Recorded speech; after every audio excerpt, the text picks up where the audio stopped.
వినిపిస్తున్నాను కదా online students. Yes, sir. So let us continue with the chromosomal disorders. మీకు ఈ పాటికి ఇది డెఫినేషన్ మెమరైజ్ అయిపోయి ఉంటుంది కదా. Those disorders if there is any extra chromosome కానీ లేకపోతే ఉండాల్సిన క్రోమోజోమ్ కౌంట్ కన్నా తక్కువ ఉన్నా కానీ so all these would be the cause of this. So the cause would be the abnormal number of chromosomes.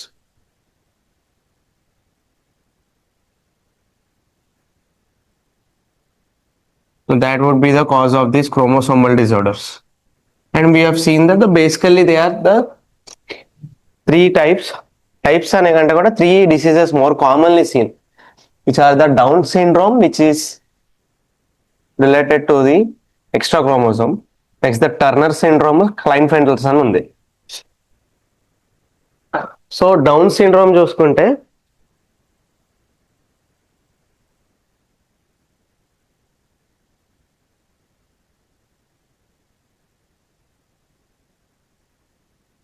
now Down syndrome is when you have an extra copy of DNA. So ఇంకా చెప్పాలంటే extra chromosome ఉందనుకోండి, you will be prone to this. So a copy of chromosome number 21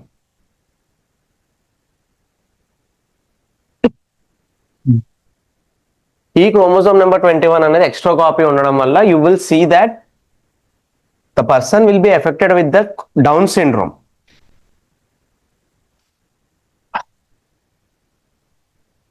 and similarly Turner syndrome అనేది ఉంటుంది. Turner's, this is more commonly observed in females.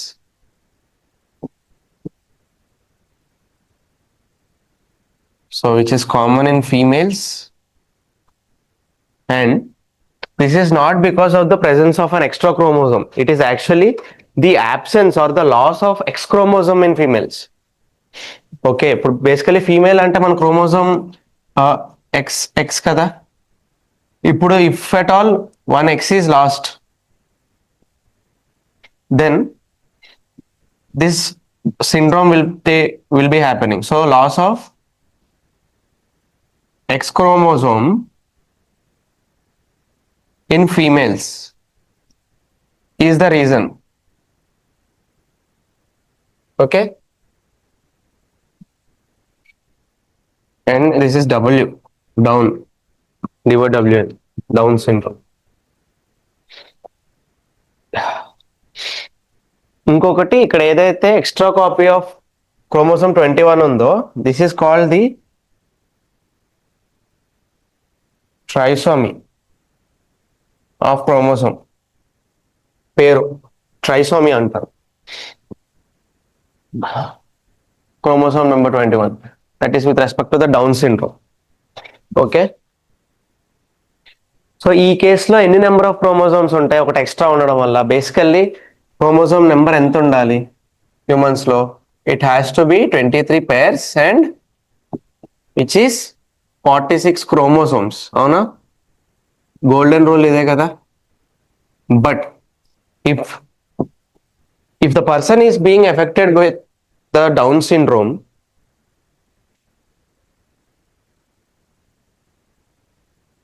then you will see that because of this extra presence, the person will have 47 chromosomes.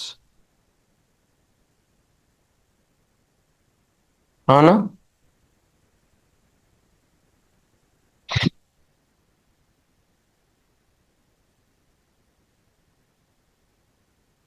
Typical features ఏముంటాయి వీళ్ళలో? So what are the typical features observed? అంటే person affected అయ్యారు down సిండ్రోమ్తో. So what are the typical features observed under the down syndrome? మనం common గా ఏంటి అని అంటే పర్సన్ మైల్డ్ అన్న మాట మాట్లాడేస్తాం, అంటే మైల్డ్ పర్సన్ అని. బట్ బేసికల్లీ మైల్డ్ అన్న దగ్గర ఏంటి అని అంటే they would be suffering from some genetic disorder in the background. So most of them would be mentally retarded.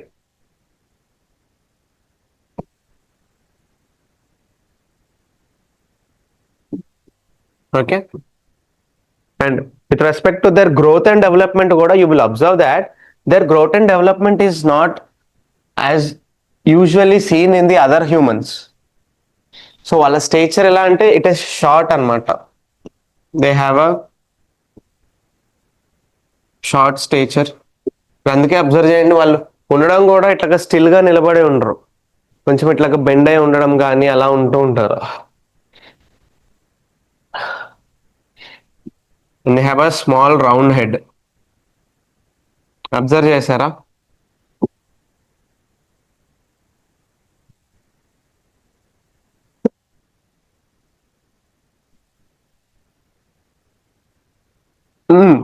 ఆ క్రోమోసోమల్ ప్రాబ్లమ్స్ ఎందుకు వస్తాయి అని అంటే because of this gene pass అవడం అన్నది. ఇప్పుడు మ్యాన్రికాల్ చేసుకుంటారు, సో జీన్ పాస్ అవ్వడం అన్న దగ్గర ఏదన్నా మిస్టేక్ ఉంటే, మ్యూటేషన్ అన్నది అంటే చేంజ్ అన్నది జరిగితే అలాంటప్పుడు చూస్తాం అనమాట. మీరు ఇంకొకటి కూడా అబ్జర్వ్ చేస్తారు, వీళ్ళు ఏంటంటే they have a partially open mouth. కొంచెం అలా నోరు ఓపెన్ లో ఉంచుతారు చూసారా?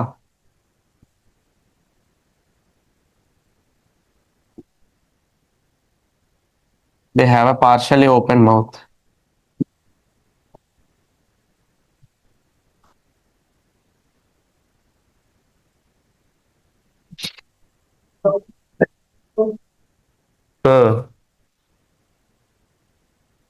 అంటే డౌన్ సిండ్రోమ్ ఒకటే కాదు, ఆ జెనెటిక్ గా వచ్చే డిజార్డర్స్ అన్ని కూడా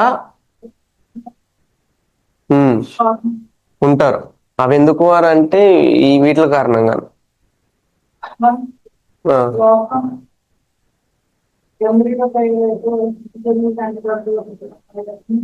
అవును, అవును, జీన్ డిఫెక్ట్స్ వల్లే. ఒక్క జీన్ లో డిఫెక్ట్. ఇప్పుడు ఇవంటే క్రోమోజోమ్స్ కదా, క్రోమోజోమల్ డిజార్డర్స్. ముందు చూసామ్మా, ఏదర్ ఇవి కాకపోయినా కానీ మెండెలియన్ డిజార్డర్స్ వాటితో అయినా ఎఫెక్ట్ అయ్యే ఛాన్స్ ఉంది. ఎందుకంటే అక్కడ చూడండి, జస్ట్ ఒక సింగిల్ జీన్ లో డిఫెక్ట్ ఉంటే సరిపోద్ది. So apart from this they also have a thick tongue. So these are the typical features that will be seen in a person being affected with the Down syndrome. ఇంకొకటి మీరు observe చేస్తే వాళ్ళ ఇది పాము ఉంటుంది చూసారా? ఇప్పుడు మనకి పాములో ఇవి లైన్స్, క్రీసెస్ అంటారు. ఇట్లా ఎన్ని క్రీసెస్ కనపడుతున్నాయి? 1 2 3. వాళ్ళకి బేసికల్ ఒకటే క్రీస్ ఉంటుంది. ఇంకొకటి చెయ్యి పాము ఉండడం కూడా ఏమంటారు, ఇంత రఫ్ గా ఇలాగా ఉండదు, స్మూత్ ఉండి చాలా అన్డెవలప్డ్ గా ఉంటుంది. అంటే పూర్తిగా డెవలప్ అవ్వకుండా ఉంటే ఎలా అనిపిస్తుందో అలా ఉంటది. So there broad palm will have a single క్రీస్.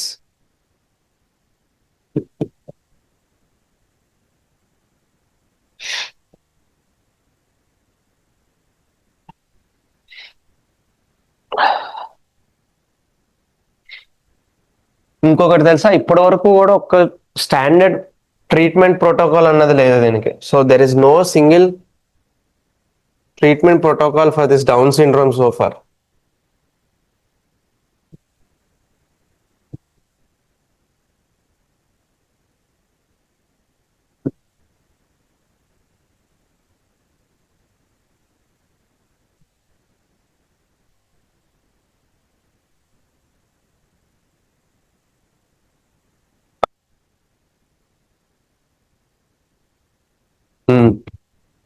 So next we have the Turner syndrome.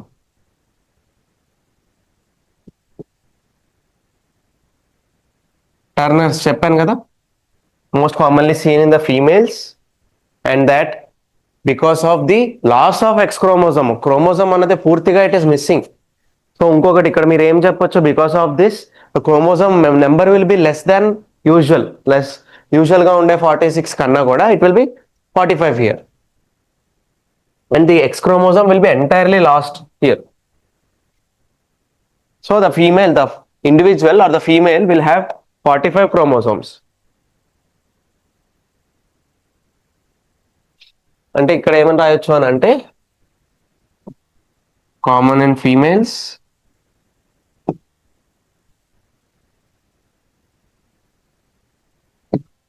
What is the cause? Because of loss of X chromosome.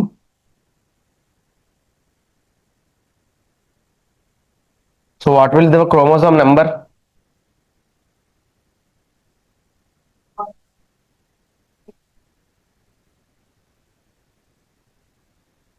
అప్పుడు ఎంత అవుతాయి? 45 అవుతాయి బికాస్ ఆఫ్ దిస్ లాస్. అంటే 22 pairs autosomes. Autosomes చెప్పానా? Which do not which are not involved in the sex determination, and one pair of sex chromosome will be X and 0. That would be the chromosome number that is seen in a female who is affected with the Turner syndrome. మరి వీళ్ళ typical features ఏముంటాయి Turner syndrome వాళ్ళవి?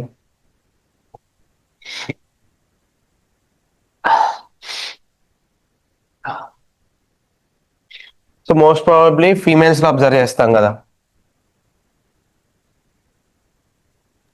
fertility, Yes, fertility. That fertility will be very less. In fact, absent అని కూడా చెప్పొచ్చు.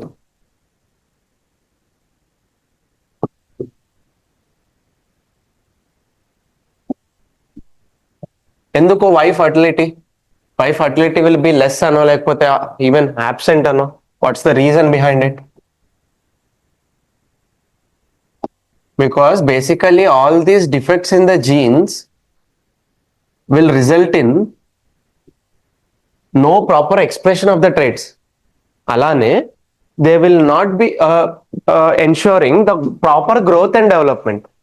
So ee case lo Turner syndrome lo em avutadi ante they have the undeveloped ovaries that produce eggs and which are responsible for the fertility and the reproductive capacity, which is synonymous to the fertility. So they have the underdeveloped, either undeveloped or more specifically underdeveloped untai. So it will be depending upon the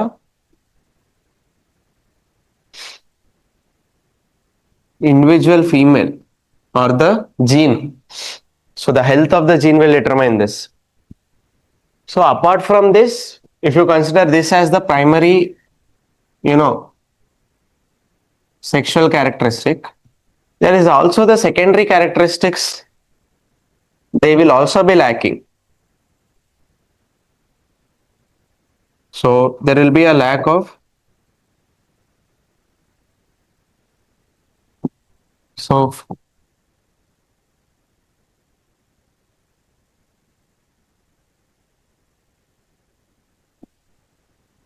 breast development అవనివ్వండి. So they will not be seen. వేరే organ development అవనివ్వండి.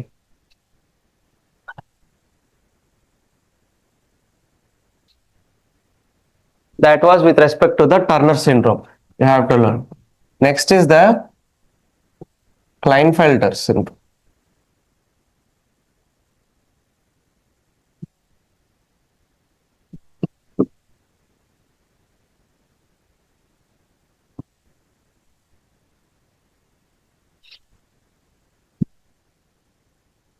So Klinefelter lo enti anante it is quite opposite annattu. Here in Turner syndrome we see the loss of X chromosome kada. In Klinefelter we will observe that there is an extra X chromosome.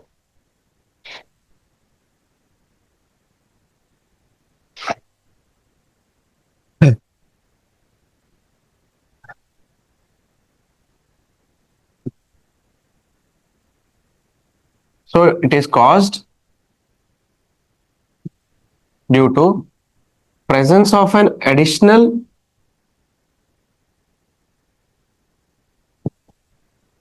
X chromosome.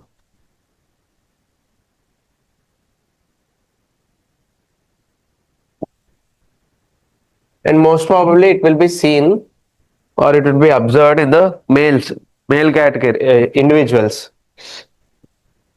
So male individuals అయితే what first of all additional X chromosome అంటే you know what would is the chromosome number, it will be 47. Okay,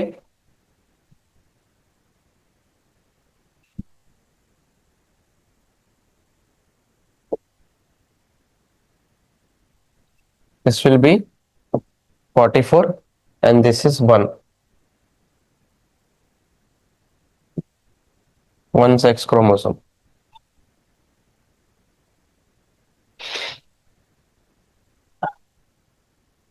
ఇక్కడ the number will be 47. So this will be ఈ 22 pairs అలానే ఉంటాయి, which will be contributing to 44 autosomes. But ఆ extra ఎక్కడ వచ్చింది? In the one pair X Y additional X కాబట్టి X X X Y అన్నది చూస్తాం. మోర్ స్పెసిఫికల్లీ ఇక్కడ ఏం చెప్పొచ్చు అని అంటే this is with respect to the affected male individual.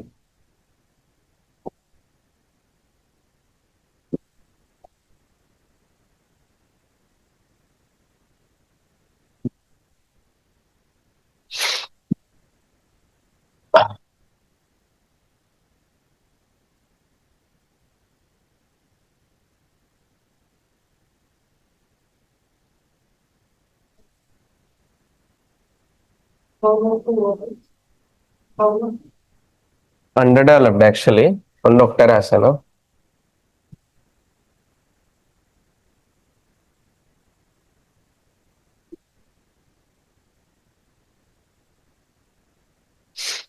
Underdeveloped.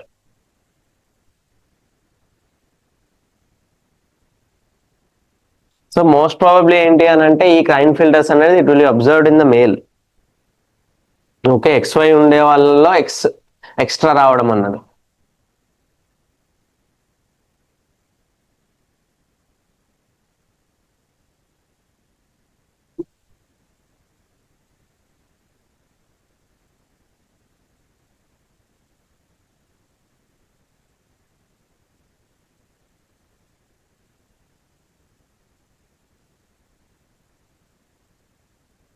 ఇంకొకటి వీటికి ఫ్లిప్ సైడ్ కూడా సార్ మరి ఫీమేల్లో వస్తే XXX అని వచ్చింది. So is it also possible అంటే it is rare but is possible. So even ఆ కేసెస్ లో కూడా it is considered genetic disorder because there is an additional or extra X.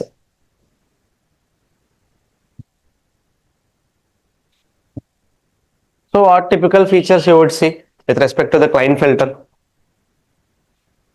Obviously you will see that the person will be mentally retarded. ఇంకొకటి వాళ్ళ మీరు observe చేస్తే the person will B tall. Klinefelters లో వాళ్ళని మనం ఎక్కువ common గా చూస్తూ ఉంటాం. They will B tall in nature.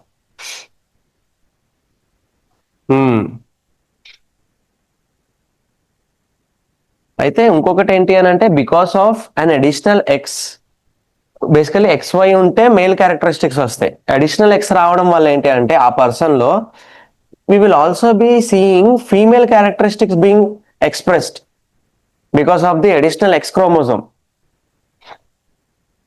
ఇప్పుడు ఇక్కడ చూడండి, క్రోమోజోమ్ తో అర్థం చేసుకోవాలని చూస్తే టర్నర్స్, ఇప్పుడు ఫర్ ఎగ్జాంపుల్ టర్నర్స్ ఉంది, ఎక్స్ క్రోమోజోమ్ తక్కువ ఉంది. అందుకేంటి అంటే యూజువల్ గా ఉండాల్సిన ఇదిగోండి ఎక్స్ క్రోమోజోమ్ తక్కువ ఉంది ఒకటి. సో యూజువల్ గా డెవలప్ అవ్వాల్సిన ఓవరీస్ అనేవి ప్రాపర్ గా డెవలప్ అయ్యి లేవు. Why? Because the gene that is responsible for it is not present. So gene లేదు అంటే there will be no expression of that gene. అది లేదు కాబట్టి ఏంటంటే ప్రాపర్ గా జరగాల్సిన ఓవరీ డెవలప్మెంట్ అనేది జరగలేదు. సిమిలర్లీ ఎలా అయితే లేని కేసులో we have seen the consequences because of that also in this case additional X chromosome ఉంది. ఈ కేసులో ఏమవుతుంది ఉండడం వల్ల being a male person, male individual, వాళ్ళలో అడిషనల్ ఎక్స్ ఉండడం వల్ల we will see female characteristics. Face wash చేసుకొస్తారా? ఫేస్ వాష్ చేసుకొస్తుంటే వెళ్ళరండి.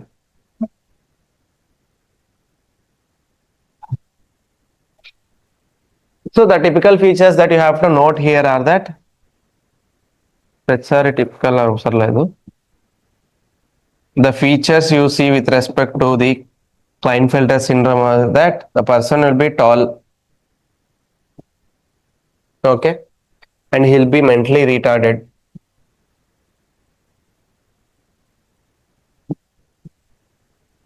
సో వాళ్ళ కాగ్నిటివ్ ఫంక్షనింగ్ ఏంటి అంటే యూజువల్ గా మనకు ఉన్నట్టు ఉండదు. They won't be quick, they will be slow.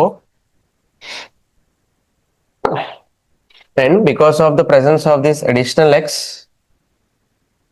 this male individual female characters కూడా చూస్తాం.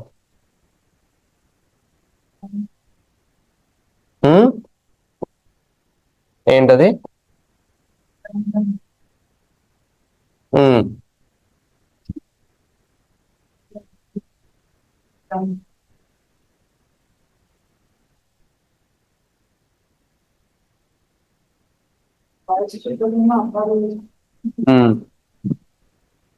And because of this imbalance that is seen, ఎందుకంటే నార్మల్ గ్రోత్ అండ్ డెవలప్మెంట్ అయ్యి బాడీ ఆర్గన్స్ ఇప్పుడు ఈవెన్ ద రిప్రొడక్టివ్ ఆర్గన్స్ అన్ని కూడా proper గా ఉండాలి అని అంటే we need the balanced chromosome count, but here the chromosome count is abnormal, and along with the masculine features you see the female characteristics as well. ఈ కేసులో ఏంటి అని అంటే the person will remain sterile, అంటే he won't be, the person will be sterile or infertile, not capable of carrying out reproduction, because his body's development is not fit. Starting లో theory మాట్లాడాం కదా, theory of evolution లో, Charles Darwin థియరీలో, the fitness of the individual, what did he attribute that fitness to? Through the reproductive fitness. So here in this case we can say that the reproductive fitness of the individual is not present. STERILE.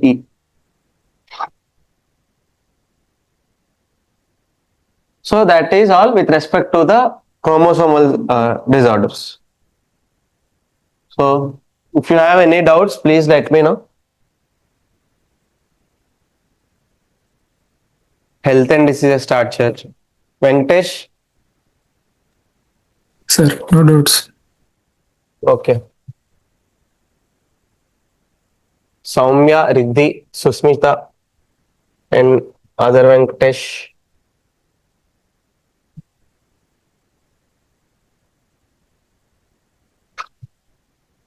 Next, we start with the health and diseases.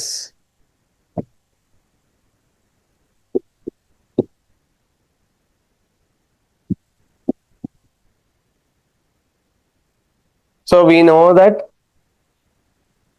health is a state of complete physical, psychological, or you can say mental and social well-being. Avuna?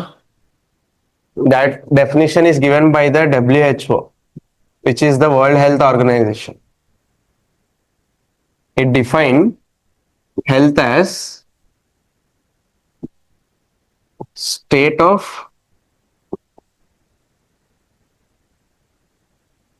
complete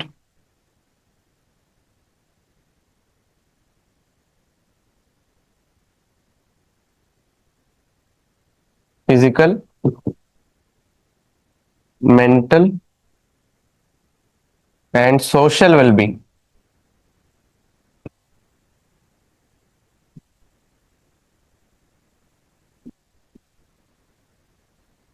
so official definition ఇక్కడ మీకు ఒక point చెప్పాలి, SND కనే కాదు, మీరు prelims అయిన తర్వాత mains రాస్తారు కదా, ఆన్సర్స్ రాయాలి.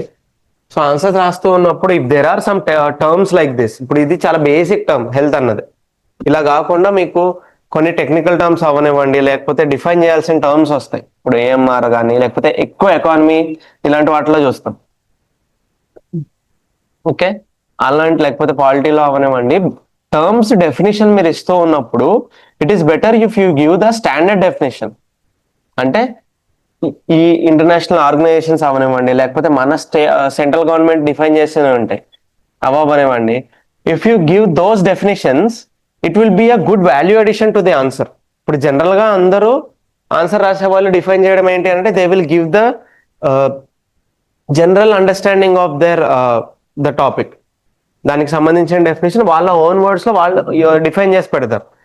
అదే మనం ఇప్పుడు స్కూల్ కాలేజ్ వరకు కూడా the answers we have return will be in that style. But to get more marks, to fetch more marks, if you give the standard definition then it will be good value addition to the answer. ఇంకొకటి ఏంటి అని అంటే అప్పుడు ఎగ్జామినర్కి evaluate చేసే person కూడా he will come to know that you are well read and you are aware of all that. So అదేంటి అని అంటే అక్కడ మనం ఎంత చదివాము అన్నది మనం అక్కడ వాళ్ళకి చెప్పలేము, ప్రజెంట్ చేయలేము అర్థమయ్యేలా. Only when it reflects in our answers we will be able to catch the attention of the examiner.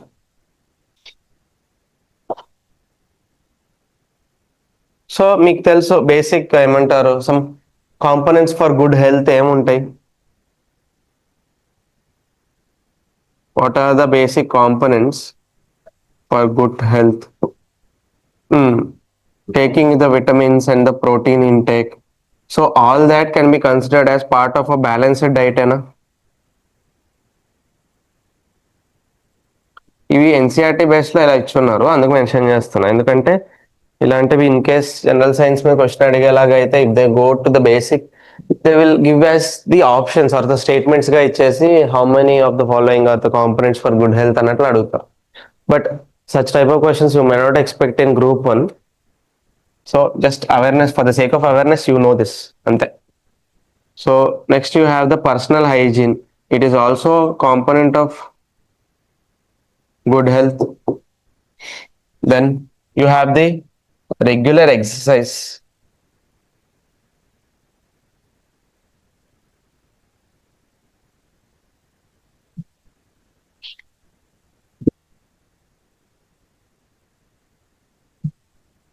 So you have to understand here that there is a cascading effect, because the health of an individual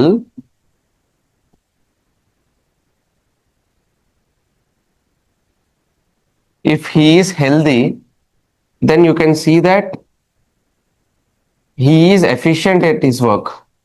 So it will reflect in the efficiency in work. Avuna?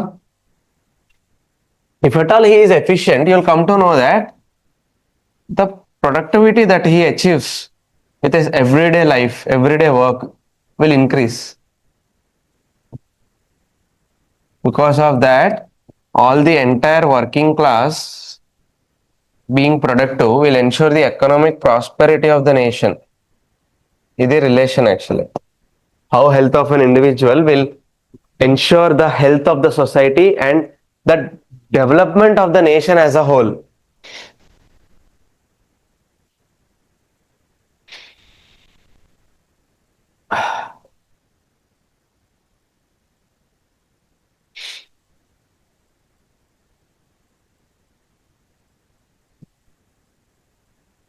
So ఇక్కడ మీరు ఇంకొకటి అర్థం చేసుకోవాలి. Health will be good health means the life expectancy will be more. So the longevity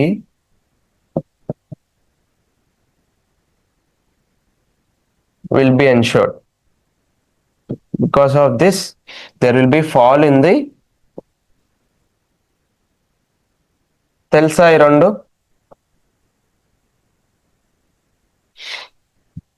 human జాగ్రఫీలో cover చేస్తారు. The infant mortality rate and the maternal mortality rate. Mortality is with respect to the loss of life, అంటే deaths అనమాట. So ఎన్ని number of deaths అనేవి జరుగుతున్నాయి. If it is for the IMR, ఇక్కడ మీరు ఈ point note చేసుకోవాలి, because it will be helpful. ఎస్ఎన్టీలో అడిగే స్కోప్ లేకపోయినా మీకు తెలుసా last year prelims question, first UPSC prelims first question ఏంటి అంటే they have asked about this mortality. ఇంకా చెప్పాలి అని అంటే టోటల్ ఫర్టిలిటీ రేట్ కి సంబంధించిన డెఫినేషన్ అడిగినట్టున్నారు వాళ్ళు. They have asked about. Or was it the mortality rate? So ఏంటి అని అంటే అలాంటి టైప్ ఆఫ్ క్వశ్చన్స్ అడిగే ఛాన్స్ ఉంటుంది. Okay, infant mortality rate can be considered as or is defined as ఇట్లాగా అని చెప్పేసి. So you have to know that the basic difference is with respect to the infant mortality rate, మీకు అది world లో నుంచే తెలిసిపోతుంది. The number of children or the new births, వీళ్ళు new births అనొచ్చా వీళ్ళని, అప్పుడే పుట్టుంటారు కదా infants. So basically less than 1 year వీళ్ళు mortality rate. Some out of 1,000 new births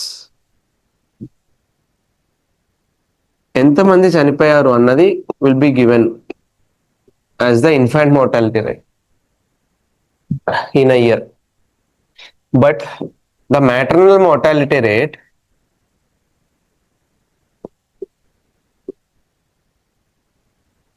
you have to understand the difference lies in the number count denominator. So the MMR is for the number of mothers. Maternal is with respect to the mothers who are either pregnant or who have given childbirth. This is with respect to per 1 lakh mothers. ఈ difference observe చేయాలి. Most of the cases we jump to the conclusion that even MMR is for 1000. So ఎందుకు ఇక్కడ 1000 1 lakh ఈ difference ఎందుకు ఉందంటే you understand this basic common sense point is that complications పరంగా observe చేస్తే compare to the infant or the new born who is new to this world, mother will be somewhat stronger ఎందుకంటే she has been living on this earth and she is accustomed or she is adapted to this environment. Newborn ఏంటి అని అంటే అప్పటి వరకు కూడా he'll be inside his mother, his or her mother. అప్పుడే బయటకు రావడం వల్ల ఏంటి అని అంటే he will catch so many infections and all. అందుకనే చూడండి ఇంక్యుబేటర్ లో పెట్టి ఉంచుతారు, వ్యాక్సినేషన్ చేస్తూ ఉండాలి ఆల్మోస్ట్ 1-2 years వరకు. So there is more chance for these infant baby or the new born babies to lose their lives. So వాళ్ళ deaths ఎక్కువ చూసే ఛాన్స్ ఉంటుంది. సో అందుకని ఏంటి అని అంటే సమ్ 1000 లైవ్ బర్త్స్ అని చెప్పేసి చూస్తారు. So these are the live births. ఆ వర్డ్ కూడా వాడచ్చు, new births, live births.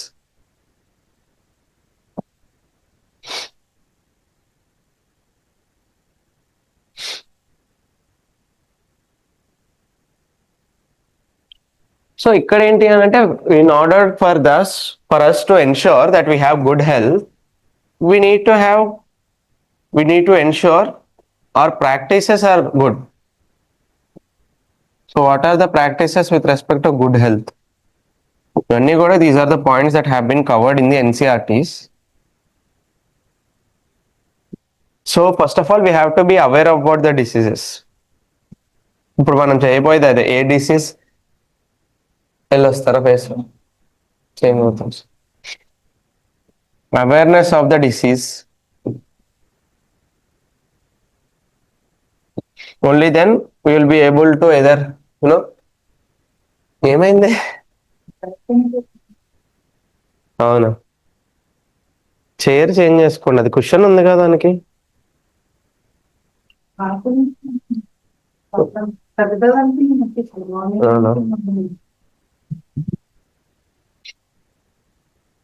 So how disease గురించి తెలిసింది అని అంటే how it will be affected. And ఇంకొకటి ఇక్కడ రాసాం చూసారా, personal hygiene is a component for good health అన్నది. If you know a disease ఎలా కాంట్రాక్ట్ అవుతుంది అన్నది తెలిస్తే, if you are aware about that, you will be able to ensure your hygiene.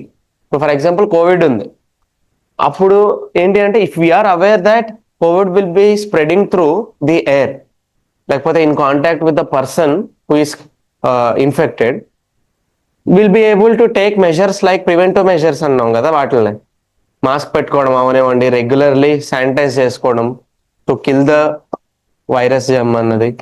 So those are good practices with respect to the health.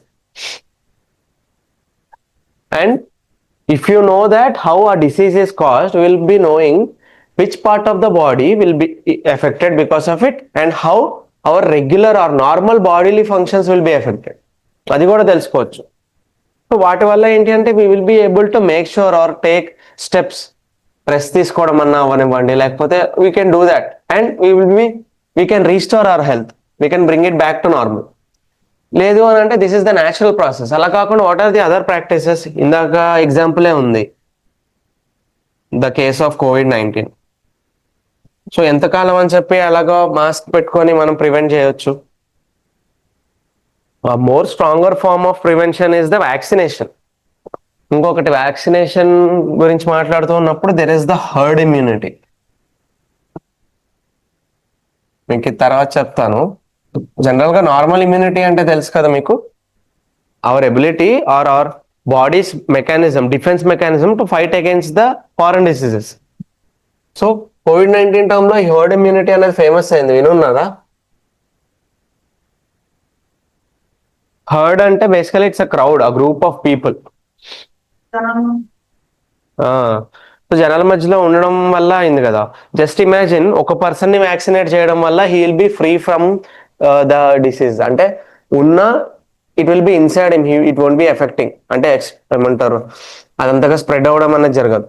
అంటే his body will develop resistance to that virus and the body's immune system will fight to kill the virus.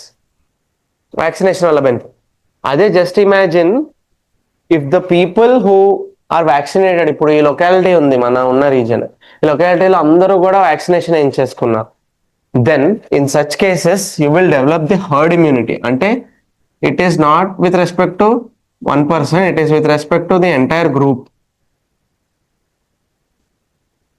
And they will develop the immunity. And if at all any variation, ఇప్పుడు ఇది ఎక్కడ benefit అవుతుంది అని అంటే ఇలాంటి vaccination herd immunity అన్నది, COVID లో చూస్తే మీరు ఎన్ని వేరియంట్స్ వచ్చాయి, మొన్న కూడా మాట్లాడుకున్నాం, ఆల్ఫా బీటా గామా డెల్టా అనే కాకుండా పాయింట్ ఆ నెంబర్స్ లో జస్ట్ ఒక్కొక్క స్ట్రెయిన్ చేంజ్ అవ్వడం వల్ల ఎన్ని వేరియంట్స్ అన్నవి చూసాం. సో అలాంటి వేరియంట్స్ అన్నిటి నుంచి కూడా in order for them to stay protected because of this variants that have been caused because of the mutation జరగడం వల్లే కదా వేరియంట్స్ చూస్తాం. ఈ హర్డ్ ఇమ్యూనిటీ అనే కాన్సెప్ట్ అప్పట్లో వచ్చింది. ఇంకా చెప్పాలంటే ఈ వ్యాక్సినేషన్ చేయించుకోండి అని చెప్పేసి అవేర్నెస్ క్రియేట్ చేయడానికి హర్డ్ ఇమ్యూనిటీ కాన్సెప్ట్ ఎక్స్ప్లెయిన్ చేసేవాళ్ళు డాక్టర్స్ ఏంటి, ఫ్రంట్ లైన్ వర్కర్స్ ఏంటి. ఎందుకు అని అంటే most of the misconception or most of the fear rural areas లో మీరు అబ్జర్వ్ చేస్తే, ఫస్ట్ ఆఫ్ ఆల్ కరోనా అనేది అర్థం కాక భయపడ్డారు అప్పట్లో, ఎందుకు ఇలా అవుతుంది ఇది అన్నది. ఇంకొకటి మీరు అక్కడ అబ్జర్వ్ చేస్తే they won't be having good ఈ ప్రాక్టీసెస్ అనేవి వాళ్ళు చేయరు. మాస్క్ పెట్టుకోవడము చేయడము అంతా కూడా మాకు ఊపి రావట్లేదు ఇట్లా అన్నది అలా ఫీల్ అవుతారు. పొలం పని చేసుకుంటూ ఉండే వాళ్ళు అవనివ్వండి, లేకపోతే ఇట్లా రెగ్యులర్ వీళ్ళంతా. సో అలాంటి కేసులో ఏంటి అని అంటే వాళ్ళకి ఎలా ఉండేది, వ్యాక్సినేషన్ చేయించుకొస్తే ఏంటి 2 రోజులు పడుకు, జ్వరం వస్తుందా, లెగమా అంటే ఇట్లా ఉంటుందా, మన పనులు మనం చేసుకోలేమా, బాడీ పెయిన్స్ ఇవన్నీ చూసి ఏంటంటే వాళ్ళు భయపడేవాళ్ళు. ఎందుకు వచ్చింది, వస్తే అది వస్తుంది, వచ్చినాక వెళ్ళి చేయించుకోవచ్చు, రాకుండా ముందే వెళ్ళి చేయించుకొని అడ్డం పడడం అవుతుంది అన్న ఫీలింగ్ లో ఉండేవాళ్ళు. సో అలాంటివి ఆ సిచ్యువేషన్స్ లో ఏంటి అంటే వీళ్ళని అవేర్నెస్ క్రియేట్ చేయడానికి అసలు పాయింట్ అది కాదు, ఏంటన్నది అర్థం అయ్యేలాగా చెప్పడం కోసం they have started with explaining through these concepts. Herd immunity మీ ఒక్కల గురించి అని కాదు, నలుగురి గురించి, మీ ఇంట్లో ఉండే పిల్లల గురించి. మీకు కాంట్రాక్ట్ అవ్వచ్చు, మీరు ఇన్ఫెక్ట్ అవ్వచ్చు, మీరు బలంగానే ఉండొచ్చు, బట్ మీ ఇంట్లో చిన్నపిల్లలు ఉంటారు, పెద్దవాళ్ళు ఉంటారు, ముసలాళ్ళు. ఇంకో మీకు కోవిడ్ గురించి తెలుసు కదా, కాంప్లికేషన్ ఏదన్నా ముందు డిసీజ్ అంటే మార్బిడిటీస్ అంటారు. ఎలాంటి కాంప్లికేషన్ అన్నా ఉన్న హెల్త్ కి సంబంధించి ఆస్తమా అవనివ్వండి, బ్రాంకైటిస్ అవనివ్వండి, లేకపోతే హైపర్ టెన్షన్, హార్ట్ డిసీజెస్ అని కార్డియోవెస్కులర్ ఇవి ఉన్న వాళ్ళకి Covid was effecting them more. It is like you won't be able to save them. అందుకని మీరు అబ్జర్వ్ చేయండి, అలా ఆ ప్రాబ్లమ్స్ ఉన్న వాళ్ళకి కోవిడ్ అటాక్ అయిన వాళ్ళు చాలా మంది చనిపోయారు. చూడనివ్వలేదు, అవును. It was so inhuman back then practices. అసలు అప్పుడు లిటరల్లీ ప్రాపర్ ఫ్యూనరల్స్ కూడా చేసలేము కదా. వాళ్ళని ఏంటి వెహికల్స్ యూస్ చేసి ప్యూర్ గా ఎక్కడికో క్యారీ చేసి అలా డంప్ చేసేయడం బాడీస్ అన్నిటిని గ్రూప్ గా. ఇట్ వాస్ సో ఇన్హ్యూమెన్, ఇంత దారుణంగా జరిగింది అది. సో వ్యాక్సినేషన్ అన్నది ఒకటి చేస్తారనమాట. నెక్స్ట్ ఇంకొకటి ఏంటి అన్నట్టు to ensure this we need to ensure proper disposal of wastes. So proper waste disposal అన్నది కూడా ఇంపార్టెంట్.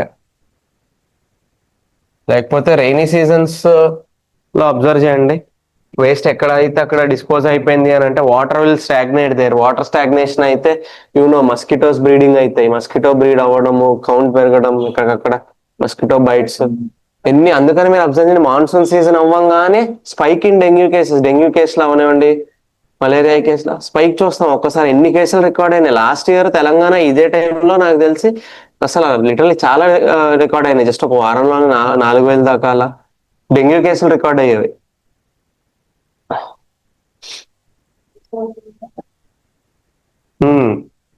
సో వేస్ట్ డిస్పోజల్ అంటే సాలిడ్ వేస్ట్ మేనేజ్మెంట్, అదొక సపరేట్ చాప్టర్ ఉంది మీకు ఎన్విరాన్మెంట్ లో. So different types of techniques with respect to how you handle the wastes. ఇంకొకటి waste segregation అనేది చాలా ఇంపార్టెంట్. అన్ని వేస్ట్లను కూడా ఒకలాగే ట్రీట్ చేయకూడదు. We have the house hold waste, industrial waste, medical waste. Okay, ఈ వేస్ట్ ఎన్ని టైప్స్ ఉన్నాయి, ఒక్కొక్క దానికి కూడా you need different type of technique with respect to how you treat those waste. So medical waste అన్నది కూడా most of them you have to incinerate them, burn చేసేయాలి. Because you know how వాటిలో ఎలాంటి type of germs ఉన్నాయి, వైరస్లు ఉన్నాయి, అవి ఎలా మ్యూటేట్ అయ్యి మళ్ళీ ఇట్లా అవుతాయి, ఏమంటారు ప్రాబ్లం కాజ్ చేస్తాయి అన్నది తెలియదు. ఈ వేస్ట్ ఉన్నాయి, if you burn them down you will B contributing more to the green house gas. So అలాంటి వాటి దగ్గర ఏంటి అని అంటే యూ హ్యావ్ టు ఎక్స్ట్రాక్ట్. తెలుసా, ఇంకా ఈ వేస్ట్ నుంచి సిల్వర్, గోల్డ్ ఇవన్నీ ఎక్స్ట్రాక్ట్ చేస్తారు తెలుసా, ఎక్స్ట్రాక్ట్ చేసుకుంటారు మొత్తం అంత కాపర్. సో వాటినే it is the recycling part అన్నది. చేస్తారు. ఇండస్ట్రియల్ వేస్ట్ అయినా, ఇండస్ట్రియల్ వేస్ట్ కూడా ఇంపార్టెంట్. ట్రీట్ చేసిన తర్వాత ఎఫ్లూయెంట్స్ ని they have to be discharge. అలా కాకుండా ట్రీట్ చేయకుండా డిశ్చార్జ్ చేసినారు అనుకోండి రివర్స్ లోకి, లేక్స్ లోకి, వీటిలోకి ఏమవుతుంది, ultimately it will pollute the water. ఇంకొకటి అగ్రికల్చరల్ ఫీల్డ్సే ఉన్నాయి, ఇప్పుడు ఫర్టిలైజర్స్ చేశారు. ఇప్పుడు ఈ కాన్సెప్ట్స్ అన్ని కవర్ అయ్యాయి మీకు. Eutrophication, surface run off, algal blooms, ఆ కాన్సెప్ట్స్ అన్ని అవే. కోరల్ బ్లీచింగ్ అవన్నీ. సో ఏంటి అంటే other good practice is that you can see the control of vectors. ఇప్పుడు ఇందా కేసులో మస్కిటోస్ అనేవి ఇవి బ్రీడింగ్ అవుతున్నాయి, ఎక్కడెక్కడ వాటర్ స్టాగ్నేట్ అయిపోయి ఉంది. Basically vectors are like the agents are the medium that will carry the disease causing germ. So next చూస్తాం ప్యాథోజన్ అనేది చూస్తాం. Pathogen is basically a disease causing germ. So ఆ జర్మ్స్ ని carry చేసే ఈ వెహికల్సే లేకపోతే మీడియమే, ఏజెంట్సే, they are the vectors. So malarial parasite ఉంది, it's vector. So control of vectors మీరు అబ్జర్వ్ చేస్తే దోమల మందు కొడతారు చూసారా మొత్తము, బ్లీచింగ్ చల్లడం చేయడం. So that is also a good practice with respect to how you can ensure good health. So ఇందాక మాట్లాడుకుంటే apart from that there is the hygienic practices, personal hygiene. Proper గా ఏమంటారు, ఫుడ్ తినే ముందు హ్యాండ్ వాష్ చేసుకోవడం అన్ని స్కూల్లో నేర్పిస్తారు కదా. So all that. So basically these are the practices, and you can say that what are the factors that affect the health or health is affected by. ఇప్పుడు ఇందాక వరకు నేర్చుకున్నాం ఏంటవి, జెనెటిక్ డిజార్డర్స్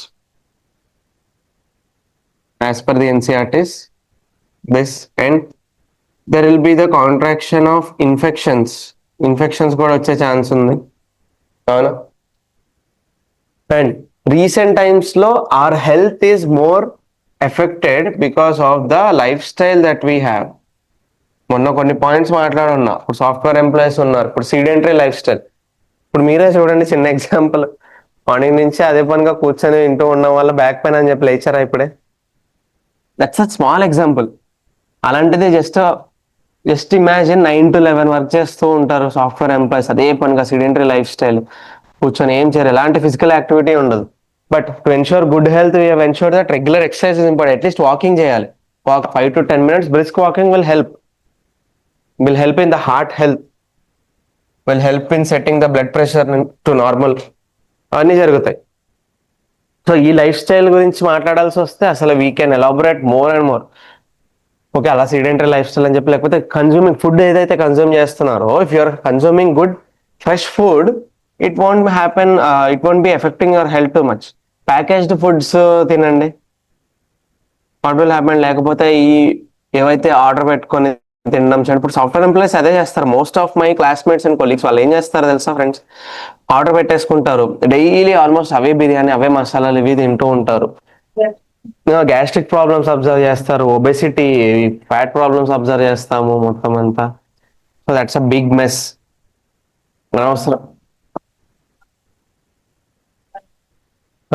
రీసెంట్ గా నేను చాలా మంది దగ్గర వినున్నా, ఏంటి అని అంటే ఈ గ్యాస్ట్రిక్ ప్రాబ్లం అన్నది it is like it can affect any part of the mind. మా ఫ్రెండ్ కూడా చూపించుకొని వచ్చాడు, any part of the body effect చేస్తుంది అది.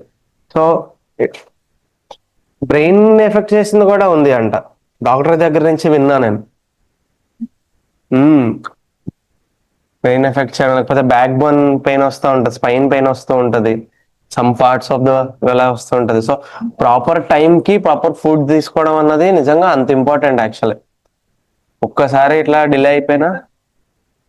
ఆ,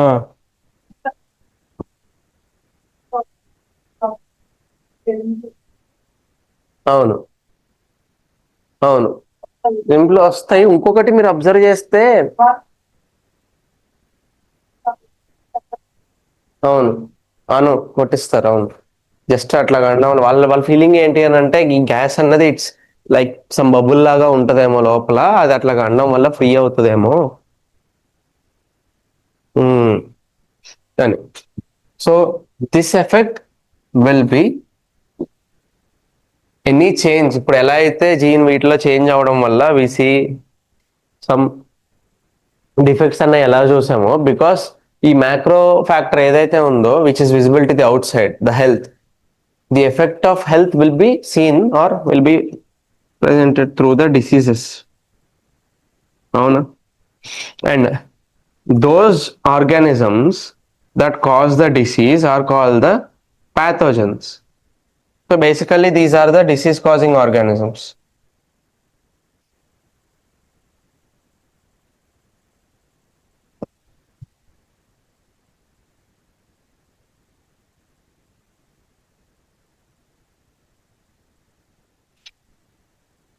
So you can define that basically pathogens are the disease causing organisms.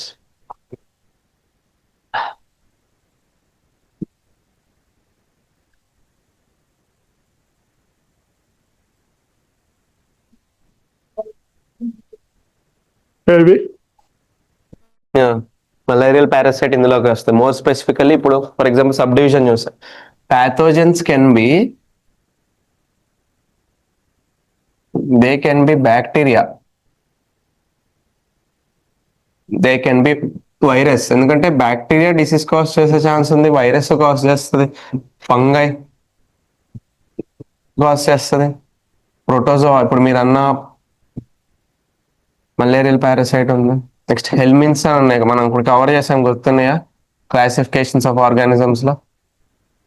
Helminths, the tape worms, అవన్నీ కూడా how they can cause the infections in the intestines, పేగుల్లో tapeworms. So all those can be the examples, or all those can be the microorganisms that can cause diseases.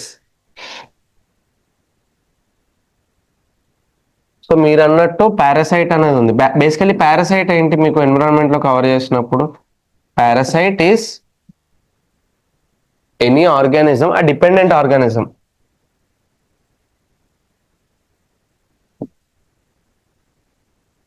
So the organism will be dependent on other living creature, other life form.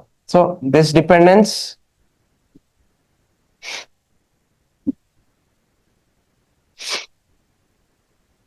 ఇంకా ఎందుకు ఏమంటారు అని అంటే on the, ఇప్పుడు దీన్ని parasite అంటాం కదా, ఏదైతే ఒరిజినల్ బాడీ ఉందో it will act as the host. So host చేయడం అంటే ఏంటి అంటే ఇప్పుడు ఏదైనా ఈవెంట్ ఉంది లేకపోతే ఫంక్షన్ ఉంది, హోస్ట్ చేయడం, మనం హోస్ట్ అవుతాం because we're organizing that event. So similarly this parasite will depend on the host body, and so it can be said that most of the parasites are pathogens. Most of them are disease causing. ఎందుకంటే most of this parasites అన్ని కూడా they will be external కదా, external in nature. They are not part of the original host body, they will be the foreign organism.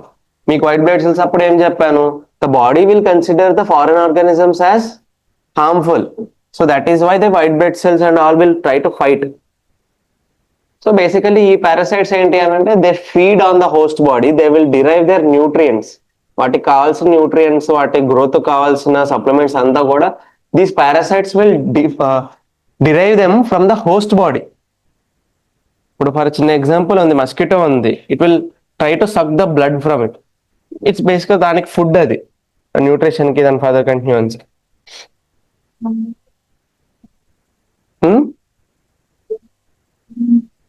ఏమని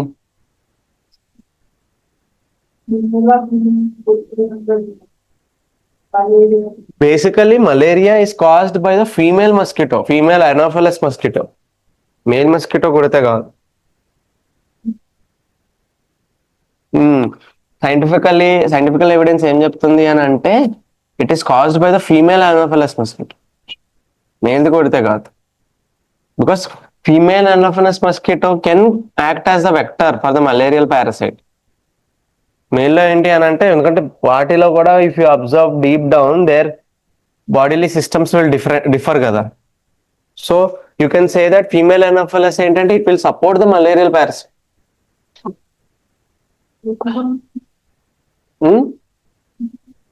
ఈ monsoon season లోనే active breeding, ఎక్కడ just కొంచెం వరకు water ఎక్కడైనా స్టోర్ అయిపోయినాయి ఇలాగా స్టాగ్నేట్ అయినాయి అని అంటే you can see mosquito breeding grounds for mosquito.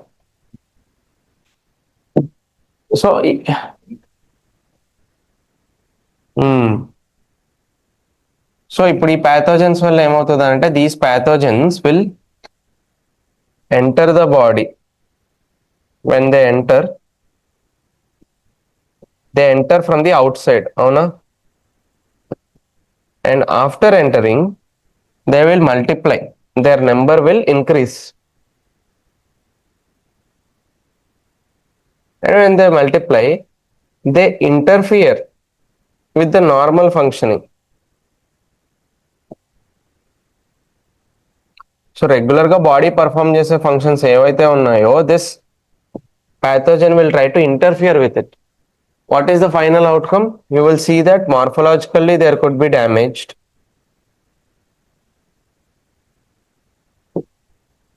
And apart from that,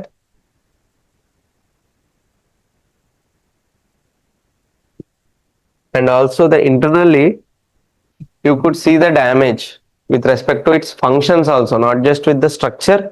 You can also see the functional damage. ఇప్పుడు మార్ఫలాజికల్ డ్యామేజ్ అంటే మీకు ఏం గుర్తొస్తుంది? మీరు ఫెలేరియాసిస్ అని చెప్పేసి ఉంటుంది, విన్నారా? ఎలిఫెంటియాసిస్ అంటారు, బోధకాలు వ్యాధి. అది కూడా ఒక రకంగా మస్కిటో కుట్టడం వల్ల వస్తుంది, బోధకాలు. So the lymph nodes or lymph vessels present in the leg will expand. ఇంత పెద్దగా అయిపోతాయి, ఎలిఫెంట్ లెగ్ ఎలా ఉంటుందో అలా అయిపోతుంది.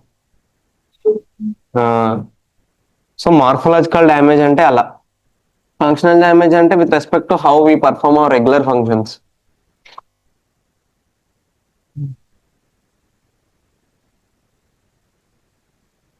ఇప్పుడు ఇంకొక పాయింట్ ఏంటి అని అంటే దీస్ ప్యాథోజన్స్ ఏవైతే ఉన్నాయో when they enter they try to adapt to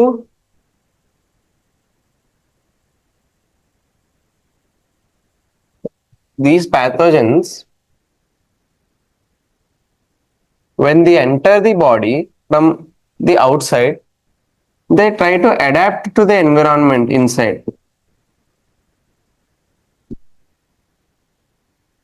So body లోపల ఉండే environment కి they want to adapt. So starting from the ఏమంటారు టెంపరేచర్ దగ్గర నుంచి కూడా there will be changes that you observe. We are basically hard blooded కదా. So adapt to the environment inside the body. Yeah.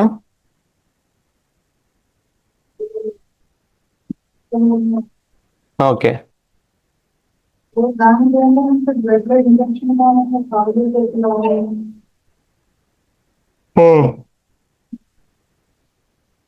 అవును.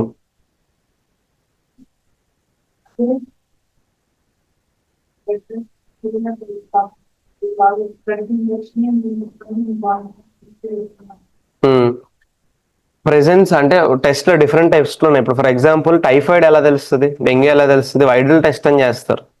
Widal test చేసినప్పుడు ఏంటంటే presence of bacteria check చేస్తారు. ఇప్పుడు టైఫాయిడ్ అనేది సాల్మనెల్లా టైఫాయి బ్యాక్టీరియా అనే దాని వల్ల కాజ్ అవుతుంది. వాళ్ళు టెస్ట్ చేసి ఏం చెప్తారు అని అంటే ఈ శాంపిల్స్ లో ఆ బ్యాక్టీరియా ఎంతవరకు ఉంది అన్నది చూస్తారు. సో అందుకని మీరు అబ్జర్వ్ చేయండి, వాళ్ళు ఒక రేషియో ఇస్తారు, 1:20, 1:40, 1:80, 1:, వైడల్ టెస్ట్ లో ఇచ్చేదాన్ని బట్టి ఏంటి అంటే ఎంతవరకు సాల్మనెల్లా టైఫాయి బ్యాక్టీరియా ఉంది.